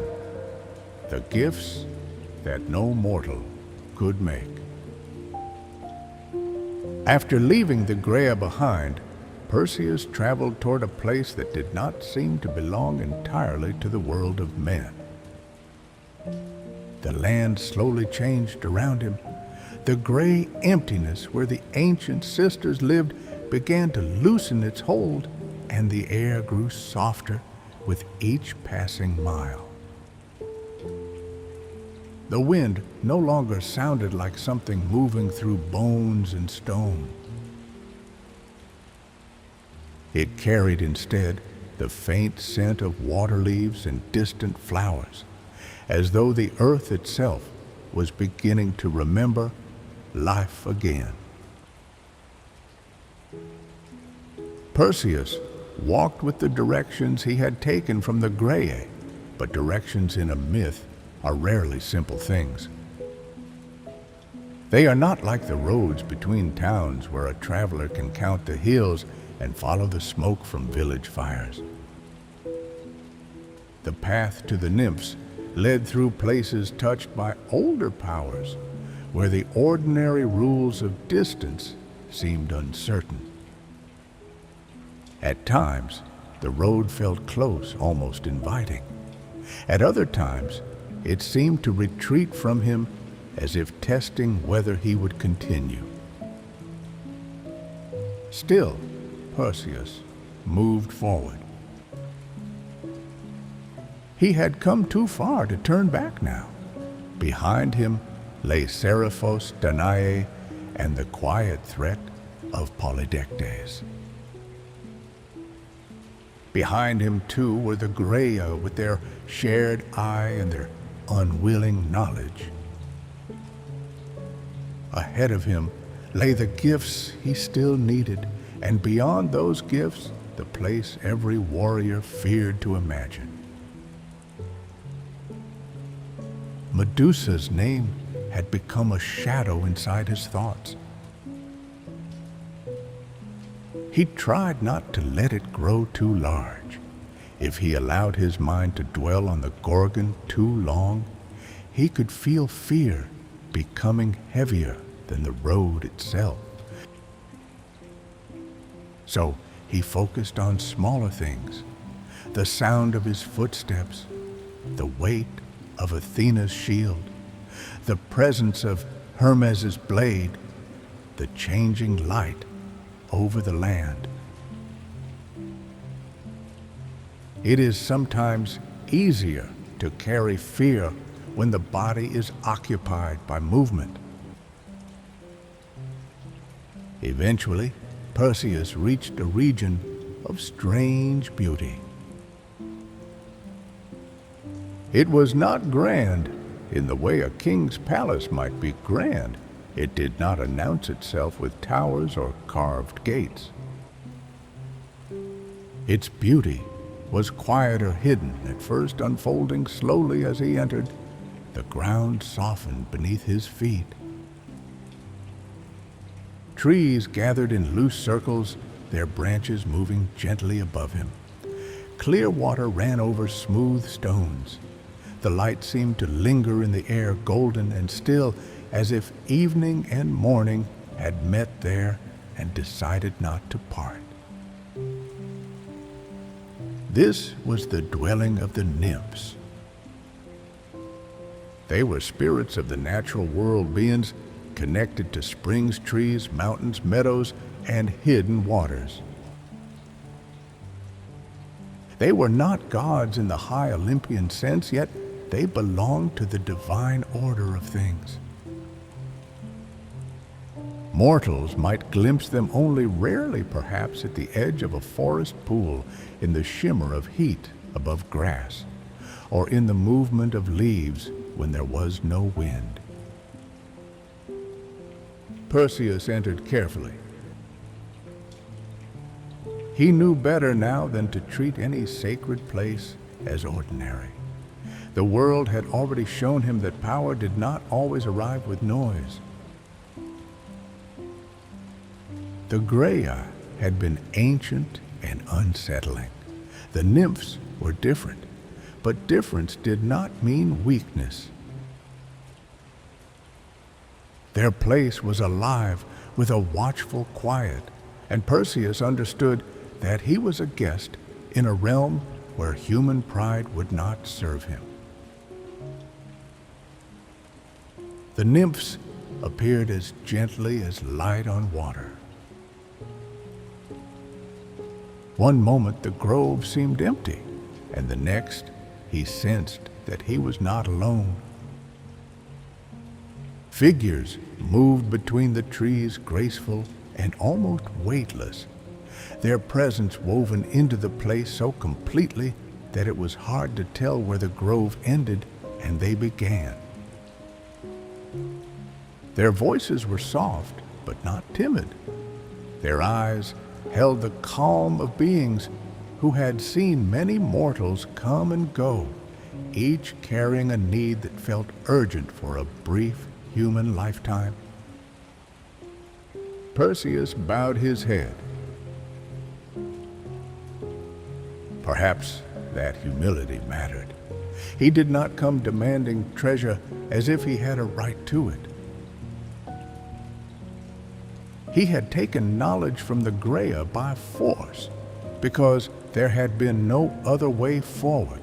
But here, before the nymphs, something in him changed. Their world asked for reverence. He explained his quest, the promise made to Polydectes, the danger to his mother, and the impossible task that waited before him. The nymphs listened. They may already have known much of what he told them. In myths, the hidden ones often understand more than they reveal. They may have known of Danae in the chamber of the chest, drifting across the sea of the boy growing into a man on the island of Seriphos. They may have known that Zeus's blood moved within him and that Athena and Hermes had already placed their trust, or at least their interest, in his journey. But knowing is not the same as giving.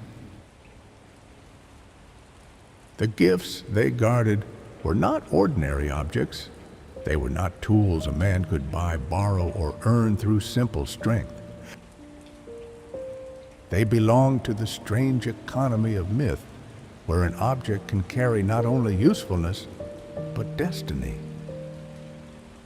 To place such things into mortal hands was to change the shape of what might happen next. At last, the nymphs brought forth the first gift.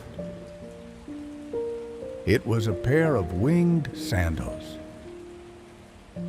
They seemed almost too light to be real, as if they had been made from wind leather and the memory of birds. Small wings stirred at their sides, not restlessly, but with a quiet readiness. These sandals would allow Perseus to rise above the earth and travel through the air, moving faster than any ordinary man could run, and crossing distances that would have taken others endless days of wandering. To a young man who had spent his childhood on an island, the thought of leaving the ground itself must have felt impossible. The sea had carried him once because he had no power of his own. Now he was being given the means to carry himself through the open sky. The second gift was a cap of invisibility. It was sometimes called the Cap of Hades, belonging to the dark lord of the underworld, a thing rarely seen because its very purpose was to hide the one who wore it. It did not shine like a king's crown. It did not display power in a way mortals would admire. Its strength was silence. With it, Perseus could vanish from sight, passing unseen even before beings whose senses were sharper than those of men. This gift would matter after Medusa's death, if he survived that far. Her sisters, Stheno and Euryale, were immortal. They could not be killed by his blade. If they woke and pursued him, courage would not be enough. He would need to disappear from their rage as completely as a dream disappears at waking. The third gift was a special pouch. At first, it may have seemed the plainest of the three. It did not carry the wonder of flight or the mystery of invisibility. Yet Perseus soon understood that it was just as necessary as the others. Medusa's head, if he managed to take it, would not lose its power. Even after death, the gaze of the Gorgon could still turn living beings to stone.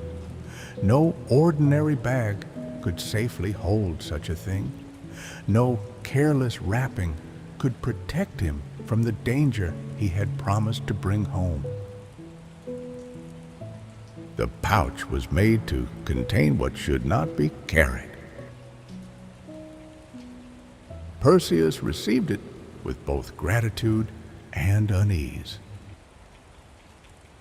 Each gift made the quest more possible, but each also made it more real.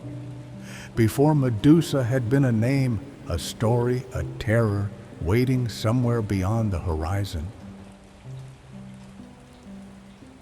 Now the pieces of the journey were gathering around him one by one: the shield, the blade, the sandals, the cap, the pouch. A mortal man was being prepared like an instrument for a task no mortal should have been able to perform. There must have been a moment quiet and almost lonely when Perseus looked upon all these gifts and understood that the road behind him had closed. He could not claim ignorance now. He could not return to Seriphos and say he had found no way. The way had been given. The tools had been placed in his hands. From this point forward, every step would be his own. The nymphs did not celebrate him as a hero. That is important. He was not yet a hero, not in the full sense.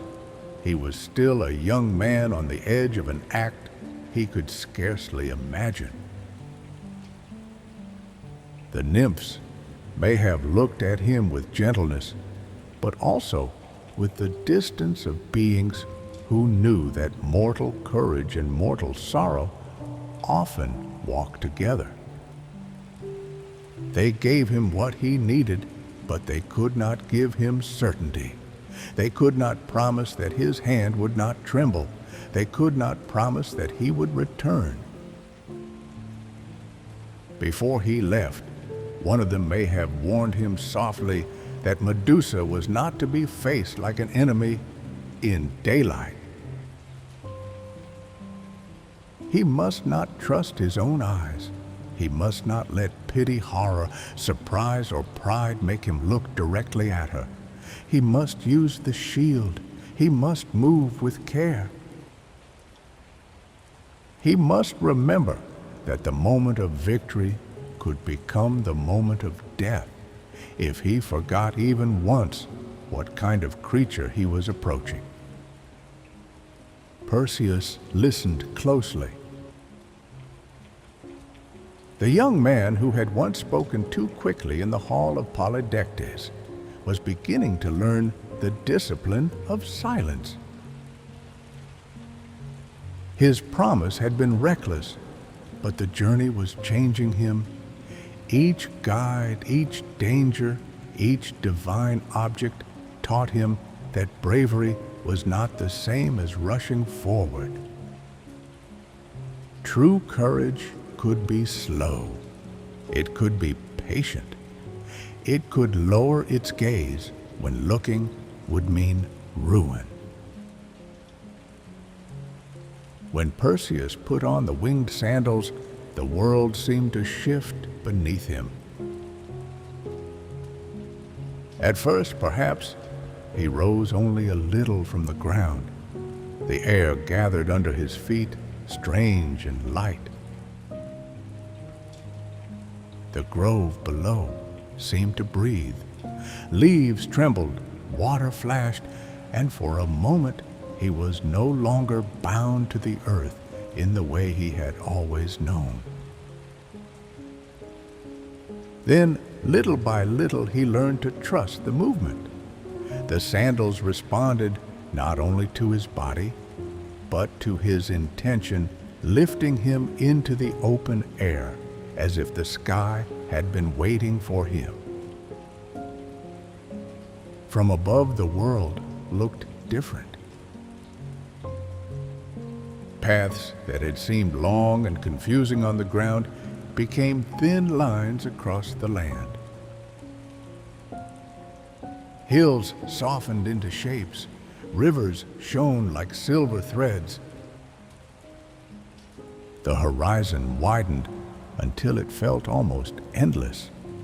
Perseus, who had once been trapped inside a wooden chest with no control over where the sea carried him, now moved through a space that had no walls.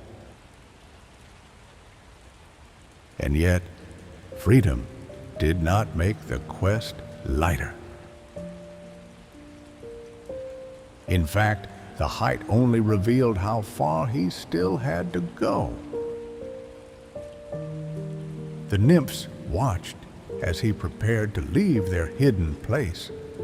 Their grove remained peaceful behind him, a pocket of strange mercy in a journey shaped by danger.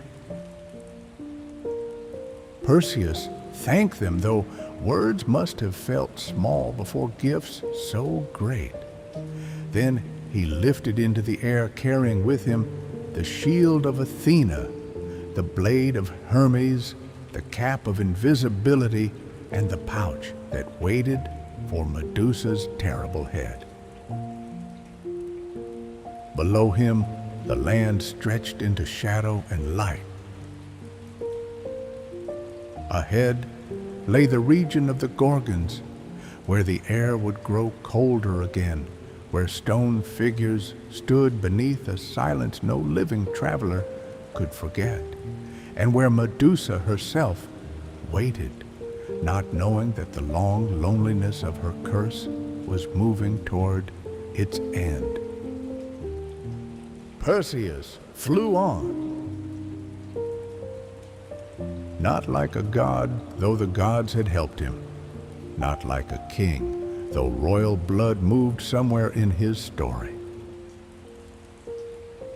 He flew as a young man carrying fear, love, and a promise too heavy to abandon, moving through the quiet sky toward the place where no mortal eyes were meant to look.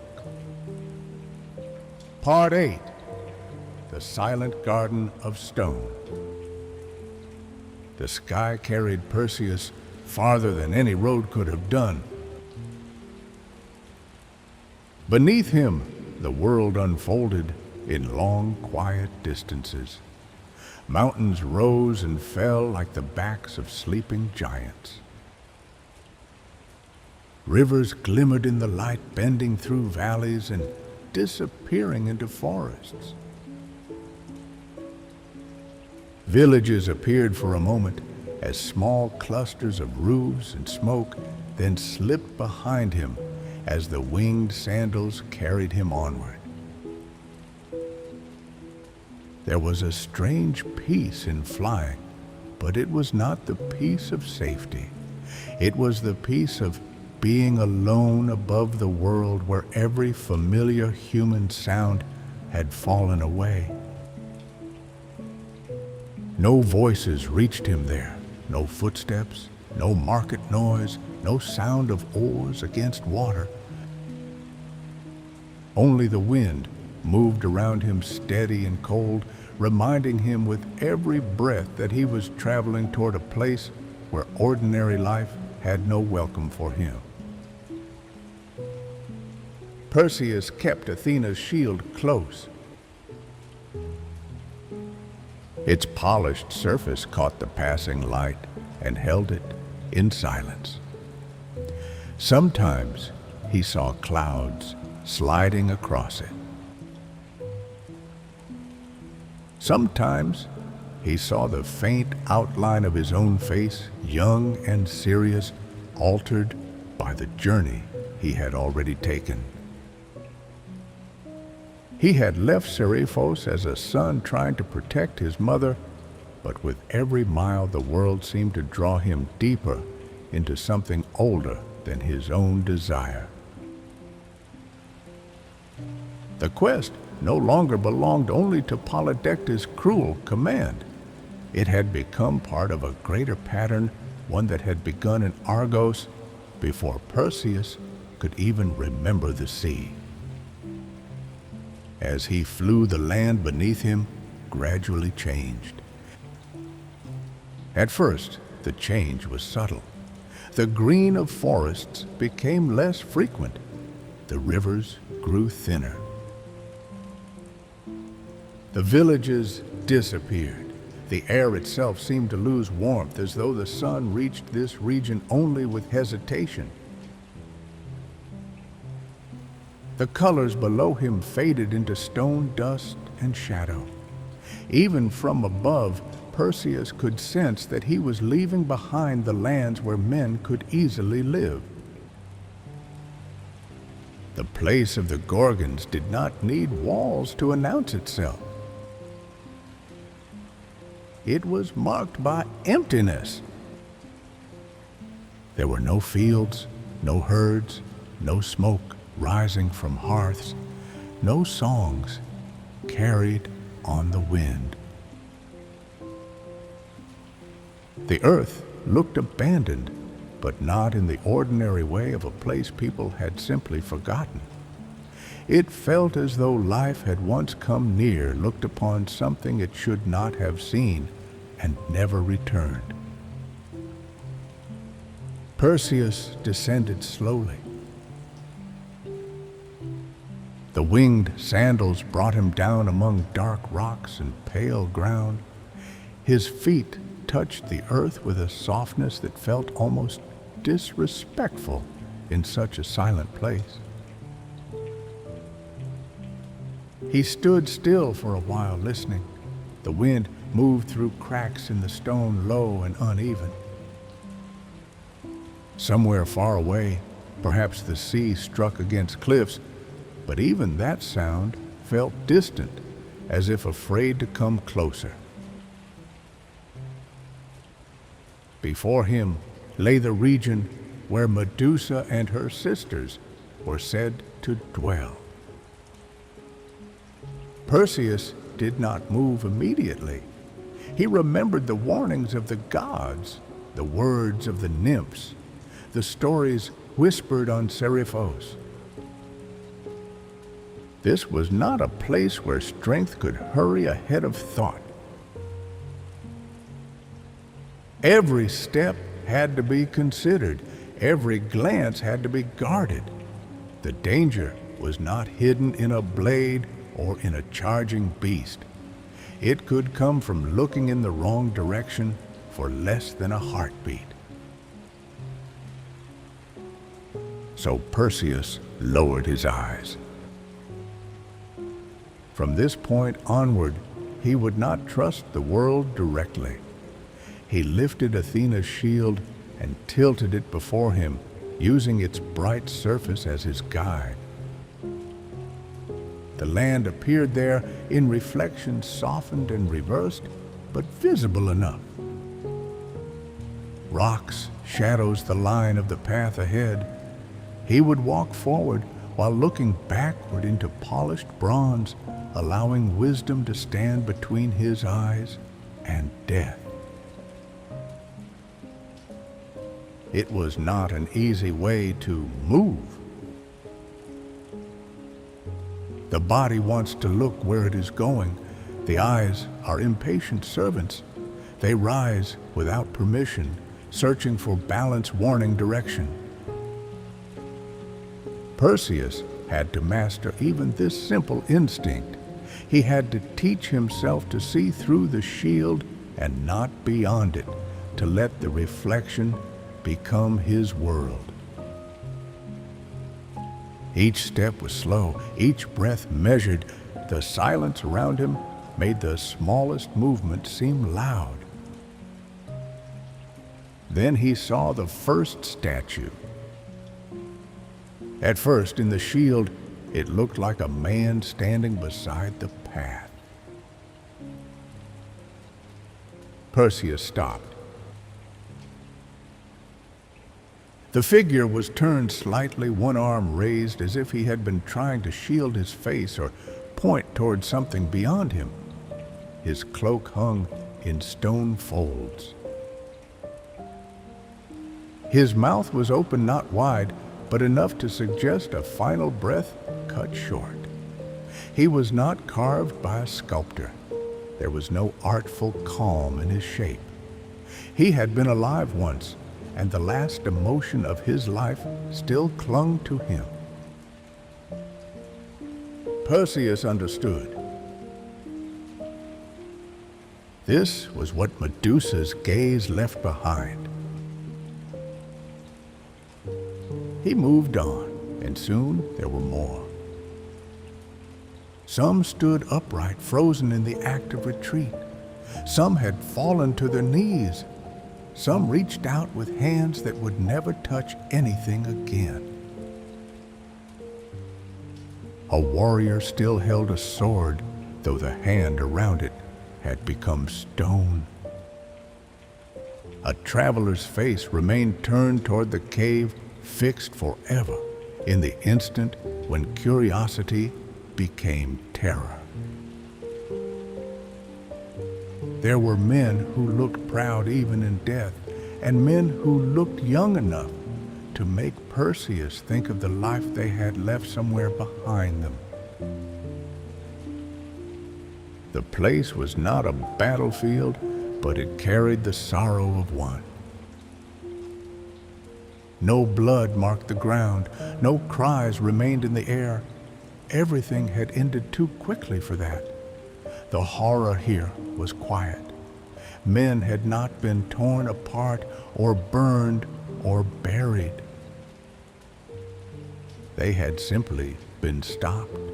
Breath, thought, fear, hope, all caught in a single moment and sealed beneath a surface of stone. Perseus felt the weight of them. It would have been easier if the statues had seemed like warnings only. But as he passed, he began to imagine the people they had once been. Someone had known them. Someone may have waited for them. Perhaps one had left a mother behind. Perhaps another had promised to return before winter. Perhaps some had come seeking glory, and others had only wandered too near a story they did not understand. He tightened his hand around the shield. Pity was dangerous here. So was horror. So was curiosity. Any emotion strong enough to pull his eyes upward could destroy him. He reminded himself of Danae, of Seriphos, of the quiet house where his mother waited under the threat of Polydectes. He did not have the luxury of turning away from the task, but neither could he allow the sorrow of this place to make him careless.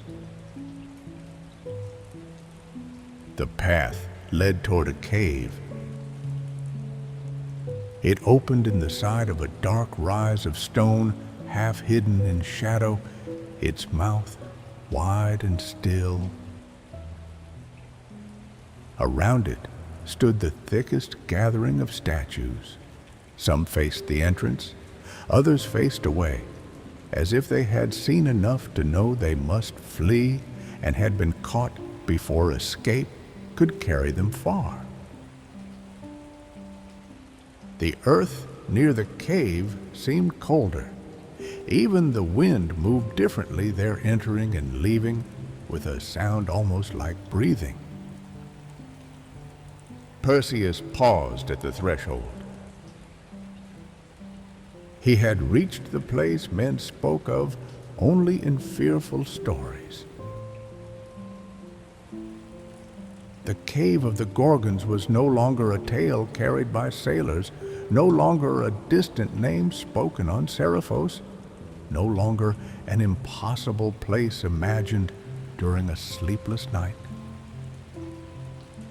It was before him now, real and silent, and somewhere inside was Medusa.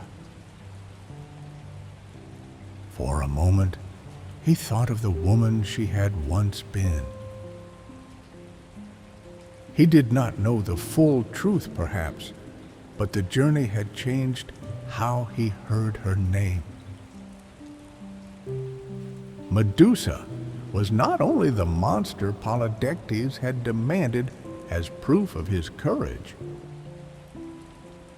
She was also a life altered by forces beyond mortal fairness. She was danger, yes, but danger wrapped around sorrow. Perseus could feel that sorrow in the stone figures around him, in the emptiness of the land, in the fact that no one could approach her without becoming part of the curse. Still, he had to enter. He adjusted the cap of invisibility, though he did not yet pull it fully into use. He made sure the pouch was secure. Hermes' blade rested ready at his side. Athena's shield remained lifted before him, reflecting the cave mouth in pale, trembling light. Then Perseus stepped into the dark. The air inside was colder than the air outside.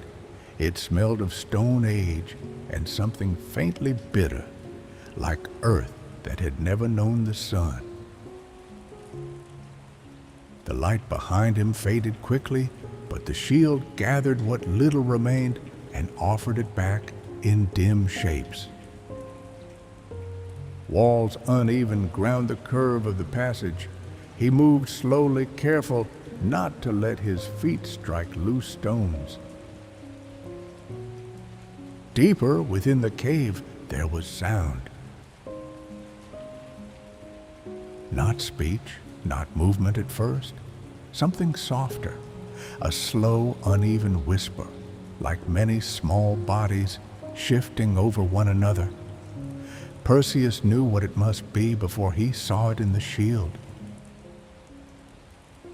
Serpents. His breath became quieter.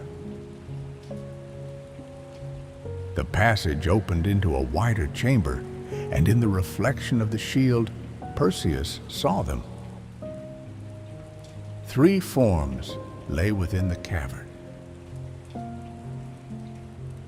The Gorgons. Stheno and Euryale, immortal sisters of Medusa, slept heavily in the dimness, their shapes terrible even in rest. There was power in them that seemed older than the cave itself. Their bodies were strange, their presence fierce and ancient, and Perseus understood at once that if they woke before he could escape, no human strength would save him. And then near them he saw Medusa. She was asleep.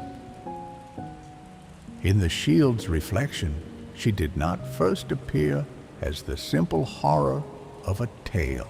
She was still almost peaceful, and that stillness made the moment more haunting than any roar could have done. Her serpent hair moved faintly even as she slept, the small heads shifting and curling in restless dream. Her face was turned partly away, and Perseus did not allow himself to study it too closely, even in reflection. He knew that beauty and terror could live together there, bound by the curse of a goddess. This was the creature whose head he had promised to bring back. This was the woman whose gaze had filled the land outside with stone. The chamber seemed to hold its breath. Perseus did not rush. A reckless man would have died there. A proud man would have looked directly, if only for a moment. But Perseus had been guided too carefully, warned too often, and changed too deeply by the road to waste everything now. He moved as softly as he could, watching only through the shield, letting the reflected world lead his hand. Each step brought him closer. The serpents stirred. One of Medusa's sisters shifted in sleep.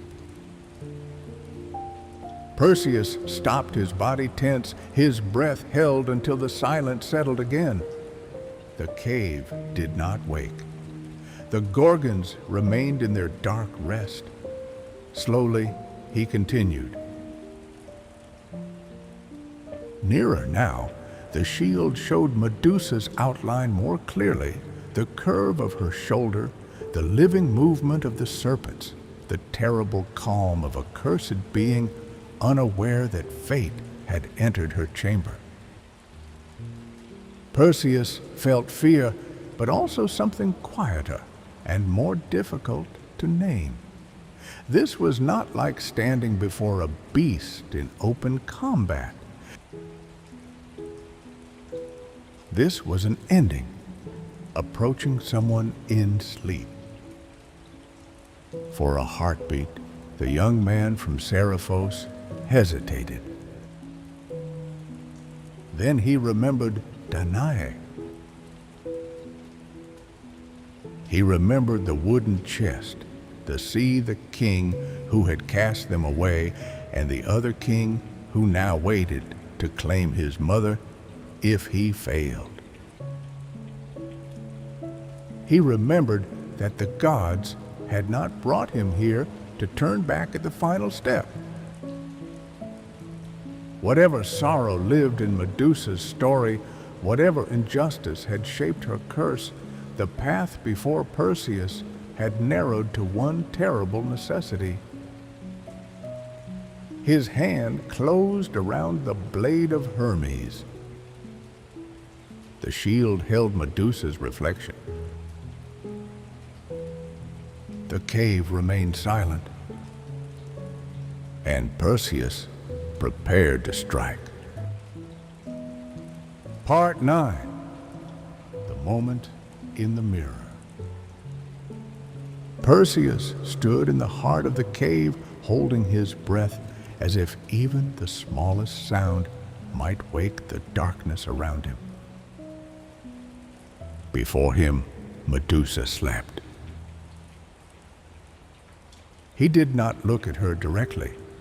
Every warning he had received, every gift placed into his hands, every strange step of the journey had led him to this single discipline: do not trust the eyes. So he kept his gaze fixed on Athena's polished shield, where the chamber appeared in reflection, dim and reversed, as if the whole world had become a dream seen through bronze. In that reflected world, Medusa was still. The serpents that crowned her head moved faintly in sleep, coiling and uncoiling with a life of their own. Their small mouths opened and closed in silence. Their bodies shifted against one another like dark water disturbed by a hidden current. Nearby, her immortal sisters slept heavily, their powerful forms resting in the shadows of the cave, unaware that a mortal had crossed into the one place no mortal was meant to survive. Perseus moved closer. He did not move like a warrior rushing toward victory. There was no battle cry, no proud lift of the chin, no hot eagerness to prove himself before watching men. There were no watching men here. No hall of Polydectes, no islanders measuring his courage, no one to praise him, no one to call his name. There was only the cave, the shield, the sleeping Gorgon, and the weight of what had to be done. Each step seemed to take longer than the one before it. The ground beneath his sandals was uneven, scattered with small stones that could betray him with a single careless sound. The air felt cold against his skin. Somewhere deeper in the cavern, water dripped slowly from stone to stone, and the soft rhythm of it made the silence feel even larger. Perseus tightened his grip on Hermes' blade. The sword was not heavy in the ordinary sense. It was divine, shaped for a task that mortal iron could not complete. Yet, in that moment, it felt heavy, with meaning. A weapon can be light in the hand and still unbearable in the heart. Perseus had been sent here by pride, by manipulation, by the cruel desire of a king who wanted him gone. But now that he had reached Medusa, the reason was no longer simple. If he failed, Danae would be left to Polydectes. If he hesitated too long, he would die. If he looked directly even for an instant, his journey would end among the statues outside another silent warning for some future traveler. And if he succeeded, the long suffering of Medusa would end in the darkness of her own exile. That thought passed through him quietly. It did not stop him, but it changed the feeling of the moment. He was not merely taking the head of a monster. He was standing at the end of a life that had once been more than terror. Somewhere beneath the curse, beneath the serpents, beneath the power that had turned men to stone, there had been a woman whose name had not always made people afraid. The myths do not tell us whether Perseus understood this fully. Perhaps he did not. Perhaps he only felt in that deep human place where thought becomes silence that the being before him was not evil in the simple way stories sometimes prefer. Medusa was dangerous beyond measure, but danger and sorrow had lived together in her for a long time. The shield showed him the angle. Athena's gift did more than reflect the world. It guided him. The goddess of wisdom had placed in his hands a way to act without blindness and without fatal sight. Through the shield, Perseus could see enough, not too much, just enough. He lifted the blade. For one breath, nothing moved. Then he struck. The moment itself passed quickly, as many terrible moments do. What had seemed to stretch across an eternity narrowed into a single motion of divine metal mortal resolve and fate, finally closing around the path it had prepared. Perseus did not allow himself to cry out. He did not allow himself to look away from the shield. He did what he had come to do, and Medusa's cursed life ended in the chamber where she had slept. The cave seemed to shudder. For a heartbeat, there was no sound at all. Then the serpent stirred wildly. The air changed. The sleeping weight of the chamber broke apart. Something ancient had been disturbed, and the silence that had guarded the Gorgons for so long began to tremble. Perseus moved quickly now, but still with care. He took the special pouch given to him by the nymphs, the pouch made to contain what no ordinary thing could safely hold. Even in death, Medusa's head remained dangerous. The curse did not vanish simply because her body had fallen still. Her gaze, if uncovered, could still harden living flesh into stone.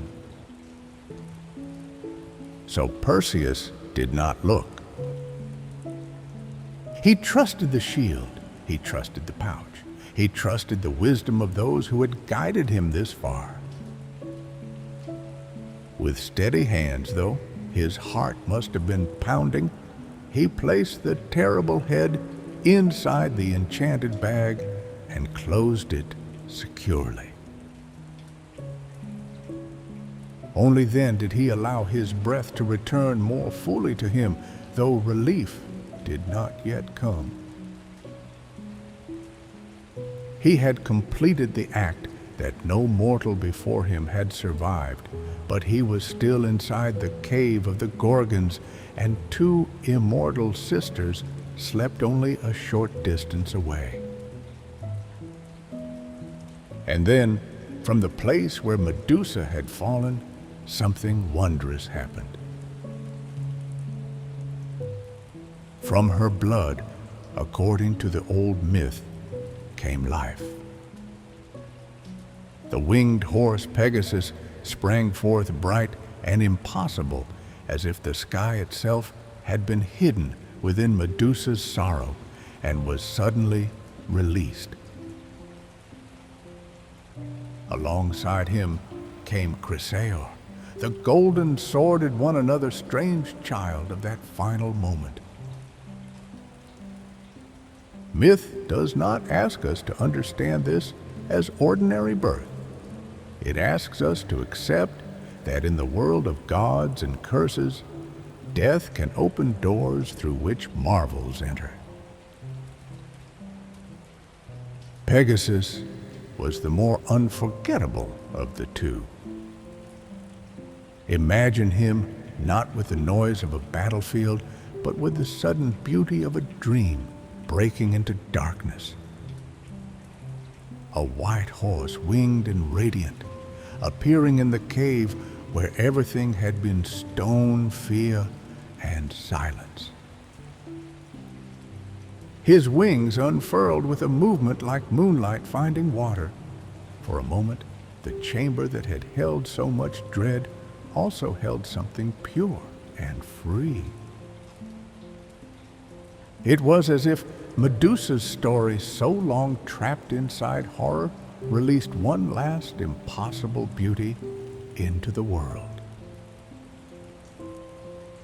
Perseus saw this only as much as he dared through reflection, through motion, through glimpses that did not pull his eyes from caution. Even wonder could be dangerous here. The birth of Pegasus might have stopped another man in amazement, but Perseus could not afford to remain. The cave was no place for awe. Not yet. The movement woke the others.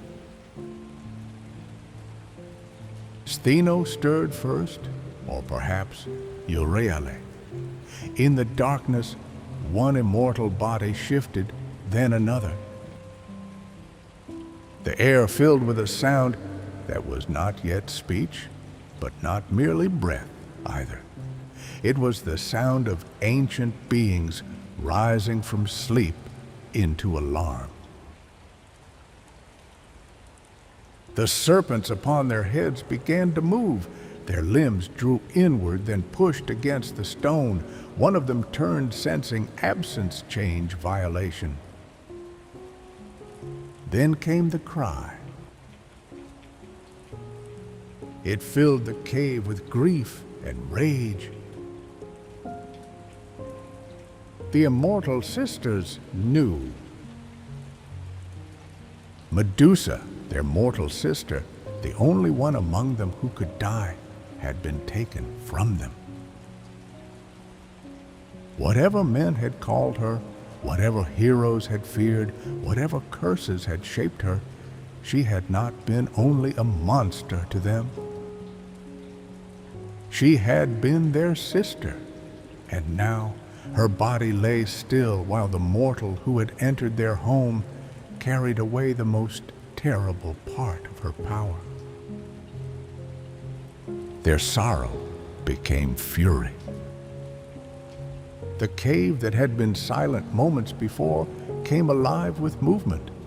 Stones seemed to answer their cries. The air thickened. Perseus felt the danger rise behind him like a storm about to break. Against Medusa, he had needed discipline. Against her sisters, discipline alone would not be enough. They were immortal. He could not defeat them. He could only escape. Perseus pulled the cap of invisibility over himself. At once, the world changed. He did not vanish from his own awareness, but he disappeared from the sight of others, hidden beneath a darkness not of the cave, but of divine power. The cap of Hades wrapped him in secrecy. To the eyes of the Gorgons, he was no longer a visible shape among the stones. He was a disturbance, a scent, a sound, a thief concealed by forces even they could not easily pierce. The winged sandals stirred beneath him, ready to lift him from the ground.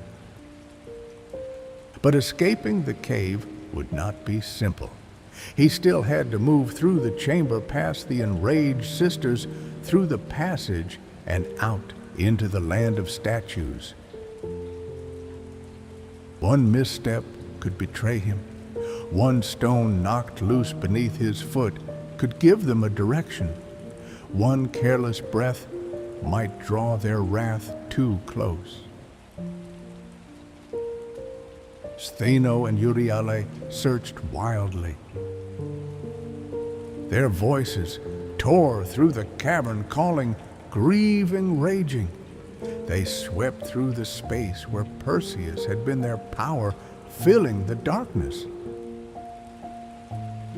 He could feel them near him, too near, their presence enormous and terrifying. Though invisible, he was not untouchable. If one of them seized him by chance, no blade or shield would save him. He rose softly from the ground. The sandals carried him just high enough that his feet no longer scraped against stone.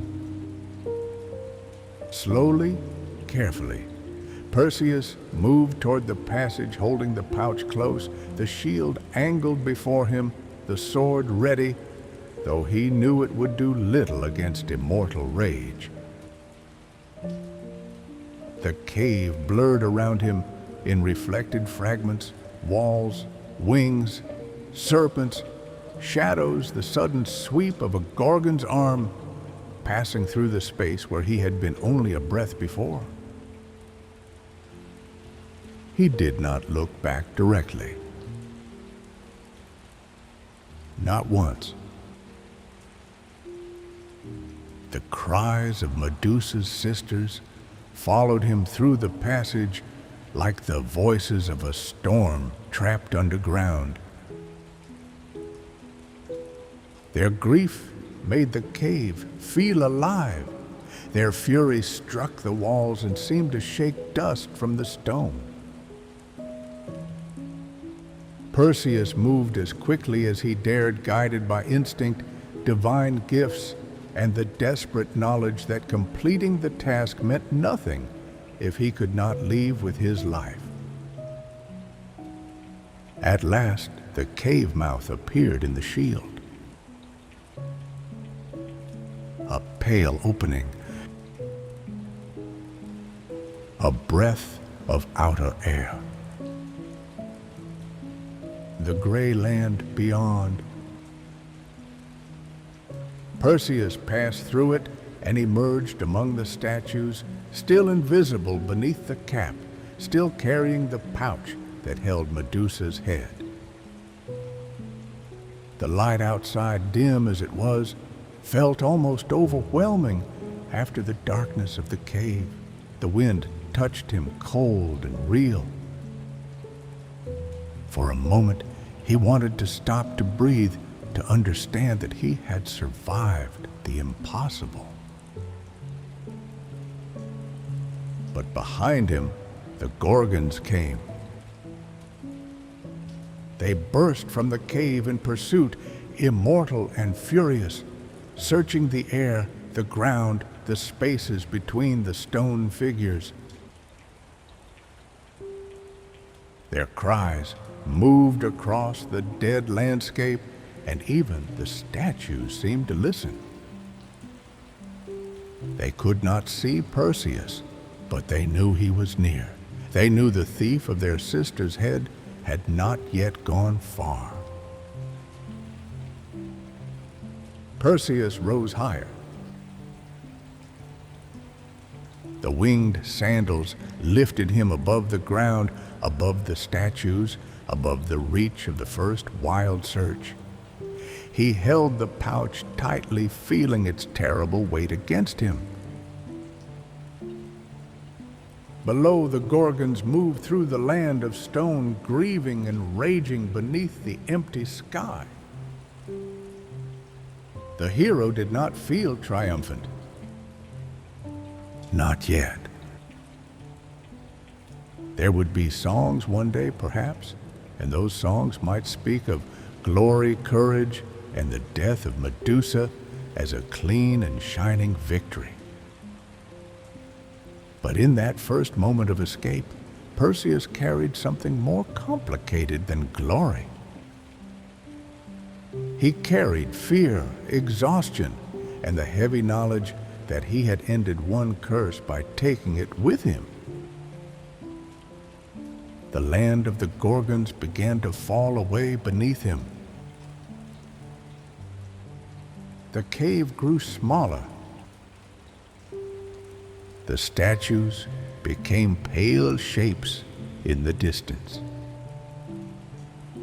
And still, the cries of Medusa's sisters followed him, fading little by little into the wind until they sounded less like rage and more like grief, carried across the edge of the world.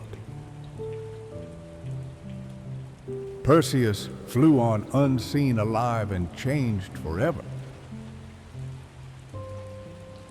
Behind him lay Medusa's silence. Before him lay the long journey home. But fate was not finished with him yet. The head he carried would not only prove that he had survived the impossible, it would become a power capable of changing every life it touched, and the first life waiting in its path was not on Seriphos, but chained to a rock above a restless sea. Part 10. The Princess Above the Sea. Perseus flew away from the land of the Gorgons, and for a long while he did not look back. The winged sandals carried him through the wide and lonely air far above the rocks, the pale earth, and the silent country where Medusa had lived in exile. Beneath him, the world slowly changed again. The region of stone and curse fell behind its cold emptiness, fading into distance until the cries of the immortal Gorgons could no longer reach him.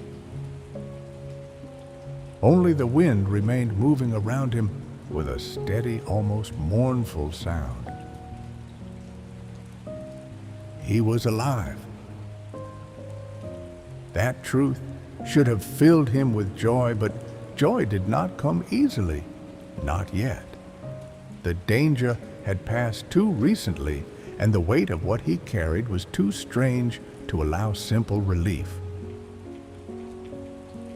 Against his side hung the enchanted pouch, closed and secured, holding the head of Medusa. Even hidden from sight, it seemed to have a presence of its own. It was not heavy like stone or metal, but it burdened him in a deeper way, as though a piece of the cave's silence had followed him into the sky. Perseus had completed the impossible task. He had entered the dwelling of the Gorgons, taken the head of Medusa, and escaped from her immortal sisters. Yet there had been no celebration, no triumphant shout, no sudden clearing of the heavens. The world did not pause to praise him. The sea continued to move. The clouds drifted. Far below, lands unknown to him passed in long, quiet stretches. That is often how great moments feel when they first end. Not glorious, not simple, only real. The young man who had left Seriphos was not the same young man who now crossed the sky. He had seen the garden of stone. He had stood beside the sleeping figure of Medusa. He had learned that monsters can carry sorrow, that victory can feel lonely, and that divine gifts do not spare a mortal from fear. They only help him pass through it. Still, the journey was not over. Somewhere beyond the horizon was Seriphos, where Danae waited beneath the attention of Polydectes. Perseus had promised to return, and now he carried the proof that could silence the king who had tried to send him to his death. Every mile through the air should have brought him closer to home, closer to his mother, closer to the end of the trap set for him. But fate, as the old stories keep reminding us, does not always lead a person home by the shortest road. As Perseus traveled, he passed over coastlines shaped by waves, over stretches of sand warmed by the sun, over distant hills where shadows gathered in the folds of the land. The world below him was vast and varied, filled with kingdoms he did not know and sorrows that had nothing to do with his own. It would have been easy from so high above to believe that human suffering was small, but the gods had not brought Perseus through his own suffering only to make him blind to the suffering of others. At length, he came near the kingdom the Greeks called Ethiopia. There the sea was restless. Even from the air, Perseus could sense that something was wrong along the shore. The water did not move with the ordinary rhythm of tide and wind. It heaved and pulled as though troubled from beneath. Waves struck the rocks with unusual force, sending white spray upward into the light. The coast looked beautiful and harsh at once, a place where cliffs rose above the water, and the land seemed to be holding its breath. Then Perseus saw her. At first she seemed like part of the rock.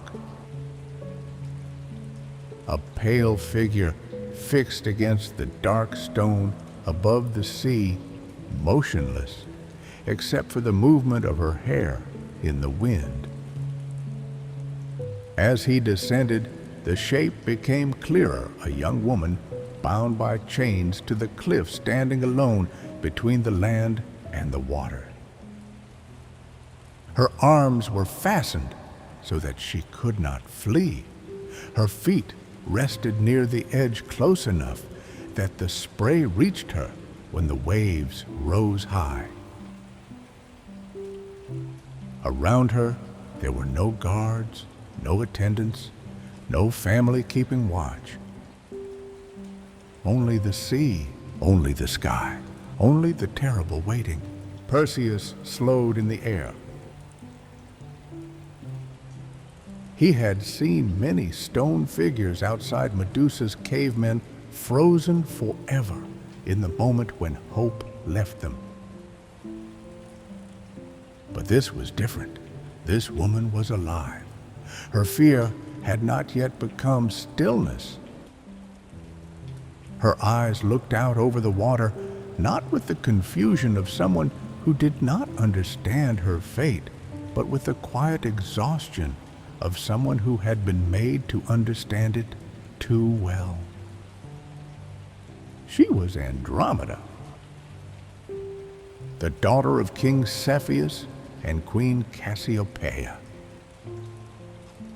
To understand why she stood there chained above the sea, we must step back for a moment from Perseus and listen to another thread of the myth, another life caught inside the pride and fear of others. Cassiopeia, Andromeda's mother, was a queen known for her beauty and for the dangerous confidence that beauty sometimes creates in those who are praised too often. She had looked upon herself, or perhaps upon her daughter, and boasted that their beauty surpassed that of the Nereids, the sea nymphs beloved by Poseidon. In the world of men, such a boast might have been only vanity. In the world of myth, it was an insult spoken upward and outward into a universe where divine ears were always nearer than mortals wished. The Nereids were offended, and Poseidon, Lord of the Sea, answered. He sent a sea monster against the kingdom, a creature from the depths, vast and terrible, rising from the water like punishment given form. The coast was ravaged. Fear spread among the people. The sea, which had once carried ships, fish, and trade, became a place of dread. Every wave seemed to hide the next sign of divine anger. King Cepheus, desperate to save his land, turned to prophecy as frightened rulers so often do. The answer was cruel. The kingdom could be spared only if Andromeda, his innocent daughter, was offered to the monster. And so, because a queen had spoken proudly and a god had answered harshly, a young woman who had done nothing to summon the disaster was taken to the shore and chained to the rock. It is one of the saddest patterns in old stories. The powerful offend and the innocent are made to pay. A parent boasts, a god becomes angry, a kingdom trembles, and a daughter is led toward the sea. No sword placed in her hand, no choice offered, no path opened except obedience to a fate arranged by others. When Perseus saw Andromeda, he may have thought of Danae, another woman trapped because of forces she had not created, another life bound by the fear and pride of those with power. Danae had been locked away in bronze because Acrisius feared a prophecy. Medusa had been transformed and exiled because divine anger had fallen upon her. Now Andromeda stood chained to a cliff because her mother's vanity had stirred the wrath of the sea. For a moment, all the stories seemed to echo one another. Perseus descended toward the rock. Andromeda turned her face toward him, and perhaps at first she wondered whether he was another sign of the gods. A young man descending from the sky with winged sandals, carrying a shining shield and a sword touched by divine power, would not have looked like an ordinary traveler. He appeared at the border between life and death, at the very hour when she had been left to the sea. He spoke gently, or at least as gently as a man can speak in such a place. He asked her name. He asked why she had been bound there. He asked what danger waited in the water below. Andromeda may have been ashamed to answer, not because she had done wrong, but because suffering often makes the innocent feel exposed. To be chained before the sea abandoned by one's own people for the sake of their survival is a grief too large for easy speech. Yet she told him what had happened, the boast of Cassiopeia, the anger of the Nereids, the monster sent by Poseidon, the oracle's demand, and the terrible bargain by which her life had been made the price of peace. Perseus listened. He had just escaped one cursed place, yet here was another curse wearing a different shape. He had just taken the head of Medusa to save his mother from a king's desire, and now he stood before a princess who needed saving from a god's anger and a kingdom's desperation. The sea below them darkened. Far out on the water, something moved. At first, it might have seemed like a shadow beneath the surface, long and uncertain, passing under the waves. Then the water lifted. Birds scattered from the rocks. The air changed with that instinctive stillness that comes before terror fully arrives. The waves began to draw away and return with greater force, as if the sea itself were making room for something enormous to rise. Andromeda looked toward the horizon. She knew what was coming. Perseus saw it too. The creature sent by Poseidon was approaching the shore. Its shape disturbed the water before its body fully appeared. The sea rose around it, breaking into foam along a back or fin or coiling form too vast to see all at once. It was not merely an animal, not in the ordinary sense. It was punishment from the deep, a living expression of divine anger. The closer it came, the more the rocks seemed to tremble beneath the impact of the waves. Perseus had faced Medusa through silence. This danger came with water movement and the open sky. He could have flown away. That is worth remembering. His quest was already complete. The head of Medusa was in his keeping. His mother still needed him. Seriphos waited. No prophecy had commanded him to stop here. No god had openly ordered him to risk his life for Andromeda. He had every reason to continue home and leave this kingdom to the fate it had accepted.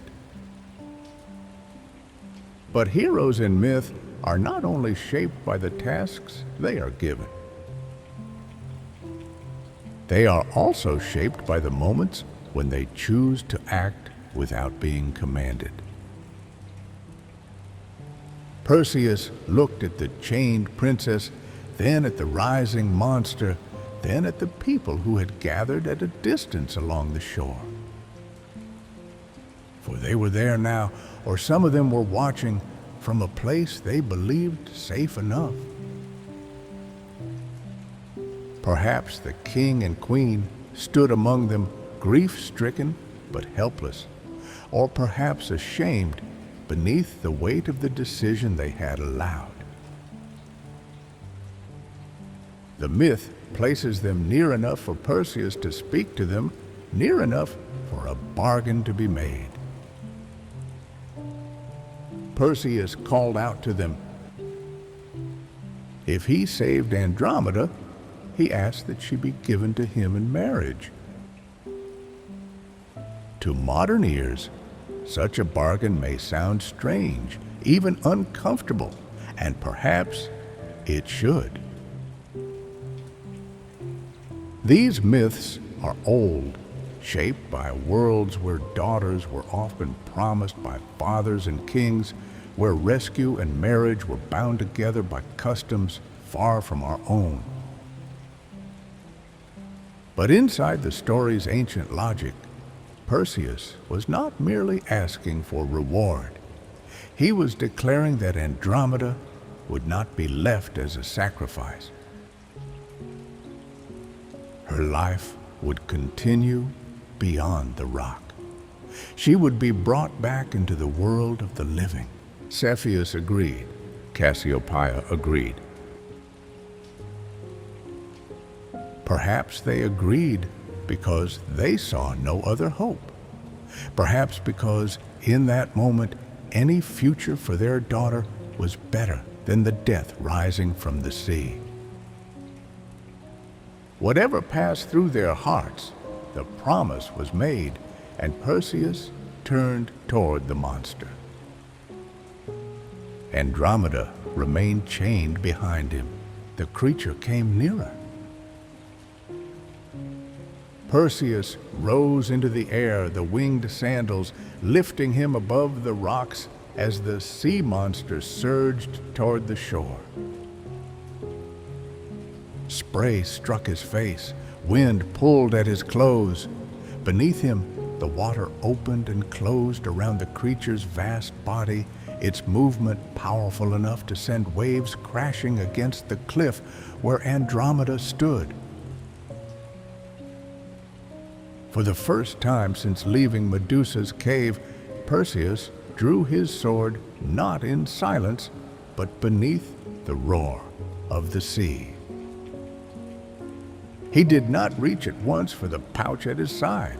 The head of Medusa was a terrible power, but it was not something to use carelessly. Even hidden, it carried danger. One mistake could destroy not only the monster, but anyone who looked upon it at the wrong moment. So Perseus first trusted the gifts that had brought him this far, the sandals, the shield, the blade, and the discipline the journey had taught him. He moved above the creature like a hawk above dark water.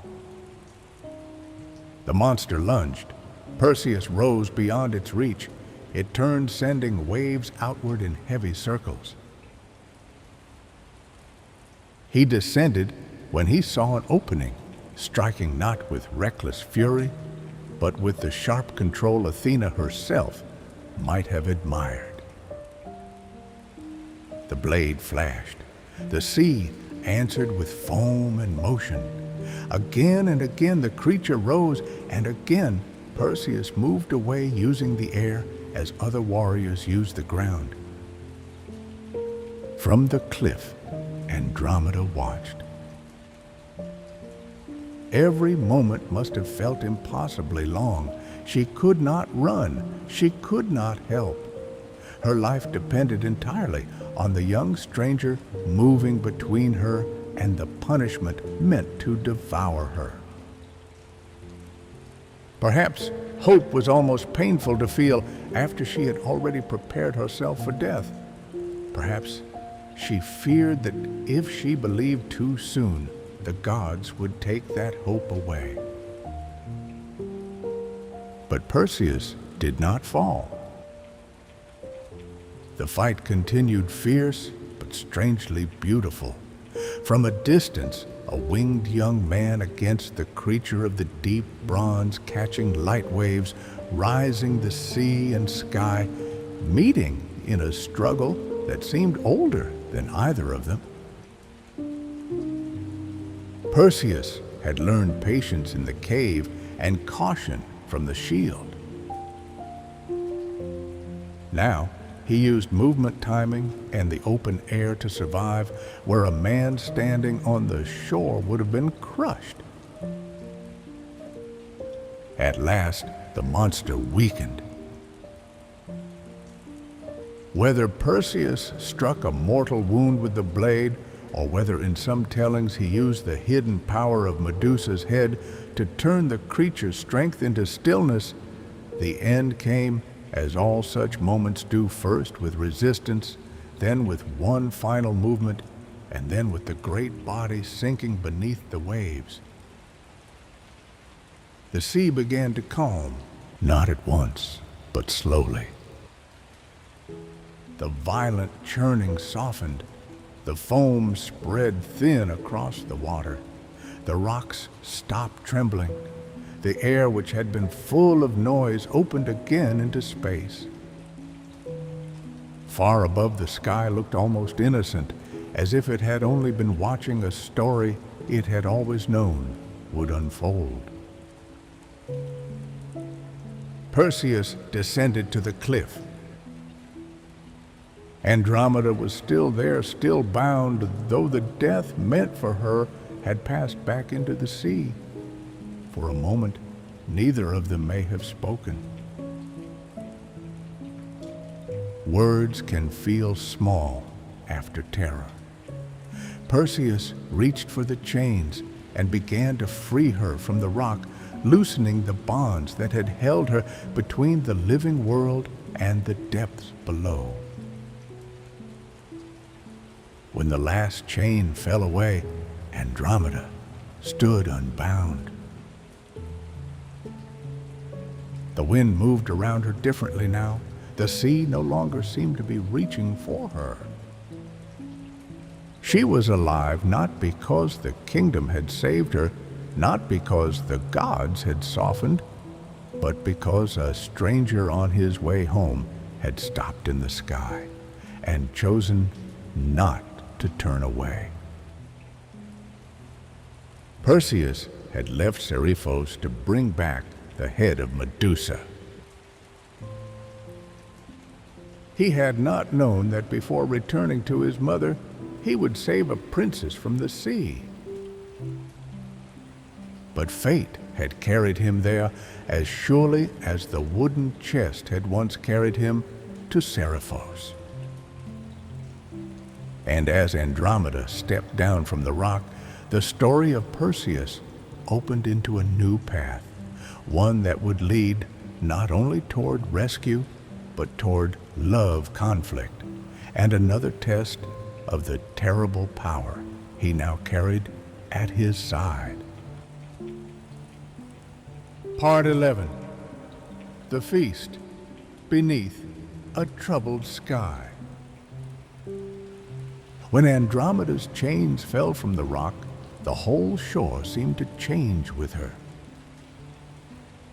A few moments earlier, the cliff had been a place of sacrifice, a narrow edge between the fear of a kingdom and the hunger of the sea. Now, the same stone stood beneath a calmer sky, washed by the fading spray of waves that no longer rose like a sentence against her life. The monster sent by Poseidon had disappeared beneath the water, and although the sea still moved restlessly against the coast, its violence had begun to loosen, as if the anger of the deep had spent itself. Andromeda stood unbound, but freedom did not return to her all at once. A person can be released from chains before the body fully believes it is safe. Her arms may have ached from the cruel weight of the iron. Her skin may have carried the cold mark of the wind and salt. Her mind, which had prepared itself for death, now had to return slowly to the world of breath, sound, and possibility. She looked at Perseus not simply as one looks at a rescuer, but as one looks at something impossible that has entered life at the very moment life seemed finished. Perseus did not speak immediately. He had learned by then that some silences deserve to remain unbroken for a little while. He had just crossed from one death shadow into another, first the cave of Medusa, then the shore of Andromeda. Though he had survived both, the day carried too much weight for triumph, to feel simple. The pouch at his side still held the head of the Gorgon. His sword still carried the memory of the sea monster. And before him stood a woman whose life had been offered away by the very people who loved her. So now, let the old world fade gently. Let the bronze chambers, moonlit seas, winged sandals, and distant temples drift away into the dark. Let Medusa's cave become quiet again. Let the waves around Seriphos soften. Let Andromeda step down from the cliff. Let Danae rest without fear. And let Perseus finally put down the weight of his long journey. Wherever you are listening from tonight, I hope your room feels calm, your mind feels lighter, and your body can slowly let go of the day. Thank you for staying with me through this ancient story. Sleep well, pals.